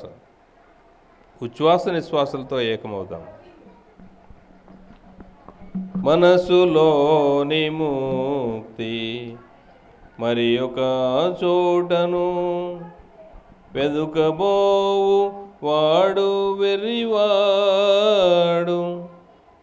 గొర్రె చంకబెట్టి గొల్ల వెదకురీతి విశ్వదాభిరామ వినురవేమ. గొల్లవాడు గొర్రెపిల్ల సంఖలో పెట్టుకొని ఊరంతా వెతుకుతుంటాడు, గొర్రెపిల్ల ఎక్కడో పోయిందని. మనసులో ముక్తిని పెట్టుకొని ప్రపంచం అంతా వెతుకుతుంటాను. హాయిగా ప్రశాంతంగా ఉచ్ఛ్వాస నిశ్వాసాలతో ఏకమవుదాం. కేవలం శ్వాస. హాయిగా ప్రశాంతంగా. ఉప్పు కపురంబు ఒక పోలిక నుండు చూడ చూడ రుచుల జాడవేరు పురుషులందు పుణ్య పురుషులు వేరయా విశ్వదాభిరామ వినురవేమ. ఉప్పు కర్పూరం చూడడానికి ఒకలాగానే ఉంటాయి. ఉప్పు వేరు, కర్పూరం వేరు. పురుషులందు పుణ్య పురుషులు వేరు. పురుషుడు అంటే ఆత్మ పదార్థం. పుణ్యం సంపాదించుకున్న వాళ్ళు, సంపాదించుకునే వాళ్ళు వేరువేరుగా ఉంటారు. చూడడానికి అందరూ ఒకలాగే ఉంటారు, కానీ వాళ్ళు వేరువేరు. పూజ సేయ సేయ పూజారితానాయే పూజవస్తు పన్న భువిని తానే ఎడ పూజ సేయ ఎల్ల దిక్కుల తానయా విశ్వదాభిరామ వినురవేమ. పూజలు చేస్తే పూజారు అవుతాము. పూజించడానికి వస్తువు ఏముంది? నీవు దైవ పదార్థమే, అన్నిట్లో ఉన్నది అదే దైవ పదార్థము. నువ్వు ఎవరికి పూజ చేయాలి? నువ్వే పూజించుకోవాలి. నిన్ను నువ్వు పూజించుకునే విధానమే ధ్యానం. హాయిగా శ్వాసను గమనిస్తూ ఉన్నాం. శ్వాస మీద ధ్యాస, శ్వాసానుసంధానం. సంధ్యవార్వనేమి జపము సేయగనేమి వేదశాస్త్రములను వెలయనేమి పరముగనని వాడు బాపడు కాడురా విశ్వదాభిరామ వినురవేమ. సంధ్యావందనాలు చెప్పవచ్చు, వేదశాస్త్రాలు పఠించవచ్చు. పరబ్రహ్మ పదార్థాన్ని తెలుసుకోలేకపోతే బ్రాహ్మణుడు కాజాలడు.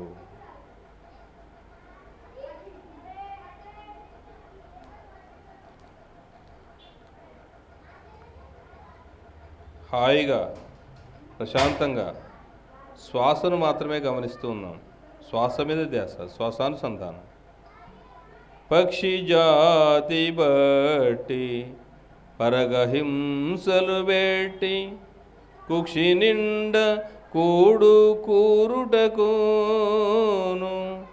వండి తినేడివాడు వసుధ చండాలుడు విశ్వదాభిరామ వినురవేమ. పక్షి జాతి పట్టి పరగహింసలు పెట్టి వాటిని చంపి కుక్షి నిండా కూడు, ఆ వండుకొని తినేవాడు, కుక్షి అంటే కడుపు, వండుకొని తినేవాడు వసుధ చండాలుడు, ఈ భూమి మీద చండాలుడితో సమానము. కేవలం శ్వాస, శ్వాస మీద ధ్యాస, శ్వాసానుసంధానం. పట్టు పట్టరాదు పట్టి విడువగరాదు పట్టెనేమి బిగియ పట్టవలయు పట్టి విడుట కంటే పడి చచుట మేలయా విశ్వదాభిరామ వినురవేమ. పక్షి జాతి బట్టి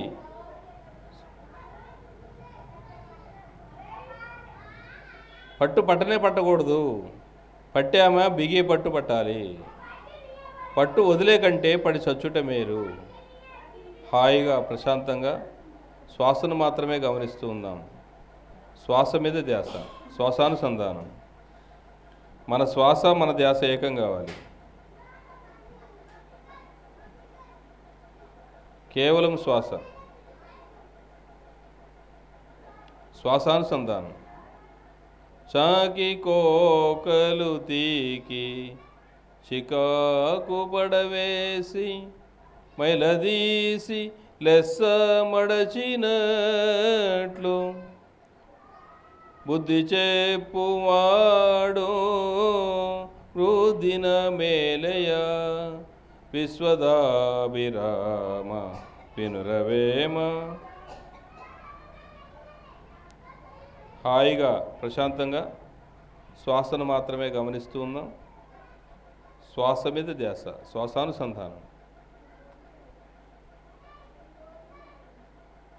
చాకలివాడు బట్టలు ఉతికి శుభ్రం చేసి చక్కగా ఇస్త్రీ చేసిస్తాడు. ఆ మురికంతా పోగొడతాడు. అలాగే సద్గురువు అతని దగ్గరకు వచ్చిన వాళ్ళకి బుద్ధి చెప్పడం కోసం గుద్దుతాడు, కొడతాడు, తిడతాడు, ఏమైనా చేస్తాడు. గుద్దినా మేలే అంటున్నాడు. కేవలం శ్వాస మీద ధ్యాస, శ్వాసానుసంధానం. 3 minutes, చివరి 3 నిమిషాలు. రాయి రాయి గూర్చి రాయంగ రాయంగ నున్ననైన ఎటులన్ని పనులు పాడు చేసినంత పరిపాటి అగునయ విశ్వదాభిరామ వినురవేమ. రాయి రాయి కూర్చి రాస్తూ ఉంటే అవి నున్నగా అయిపోతాయి. అలాగే కొండల్లో ఉన్న పెద్ద పెద్ద బండరాళ్ళు నున్నగా అయిపోతాయి మనకు కిందకు వచ్చే వరకు, పెద్ద పెద్ద రాళ్ళు సైతం. ఈరోజు పెద్ద పెద్ద బలమైన రాళ్ళని కూడా మనం నున్నగా చేస్తున్నాం. ఇంకో రాయితో కట్ చేసినప్పుడు అది కట్ అవుతుంది.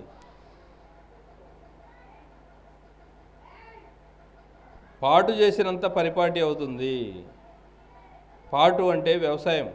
పెద్ద పెద్ద మాలులు, చెట్టు వృక్షాలు సైతం దాన్ని పెగిలించి శుభ్రంగా దాన్ని దున్నేసి వ్యవసాయం చేస్తాం, సాగు చేస్తాం. అవంతా కూడా సాగు అయిపోతాయి. అలాగే ఈ చెత్త చెదారంతో పేరుకున్నటువంటి ఈ మనసుని శుద్ధి చేయాలి, పాటు చేయాలి. ఏదైనా పరిపాటి అవుతుంది. అనగనగరాగ మతిశయిల్లుచునుండు తినగ తినగ వేము తీయనుండు సాధనమున పనులు సమకూరు ధరలోన విశ్వదాభిరామ వినురవేమ. సాధన చేస్తే సాధ్యం కాదంటూ ఏదీ లేదు. రోజు తింటూ ఉంటే వేప కూడా తీయగానే ఉంటుంది. రోజు పాడుతుంటే చక్కగా రాగం కుదురుతుంది. పాటు చేసినంత పరిపాటి అవుతుంది. సాధనమున పనులు సమకూరు ధరలోన. కృషి ఉంటే మనుషులు ఋషులవుతారు, మహాపురుషులవుతారు. కేవలం శ్వాస మీద ధ్యాస, శ్వాసానుసంధానం. Last 1 minute. Be with your breath. కేవలం శ్వాసానుసంధానం. మన శ్వాస మన ధ్యాస ఏకం కావాలి.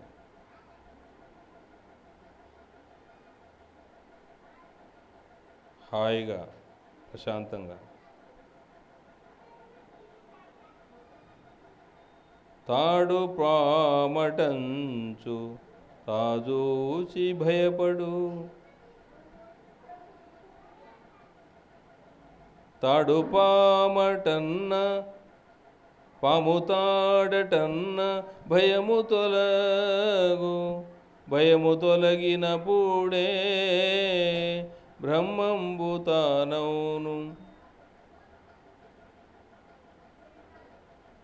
విశ్వదాభిరామ వినురవేమ. చీకట్లో తాడు చూసి పాము అనుకుంటాం.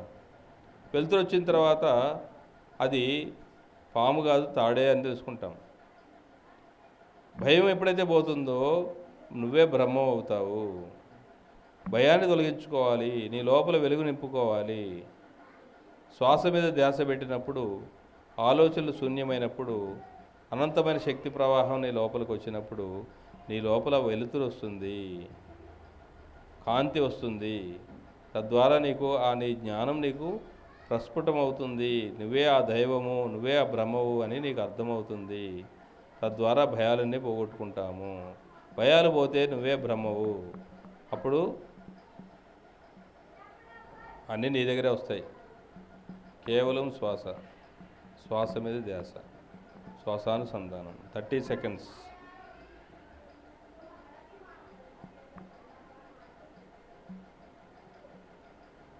Twenty seconds.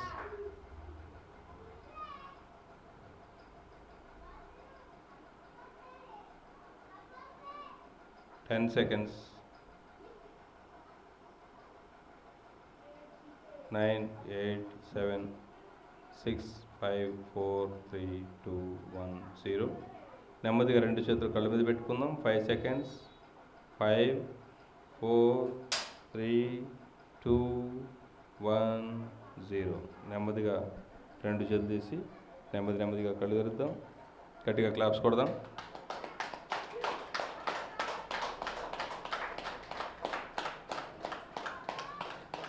Thank you.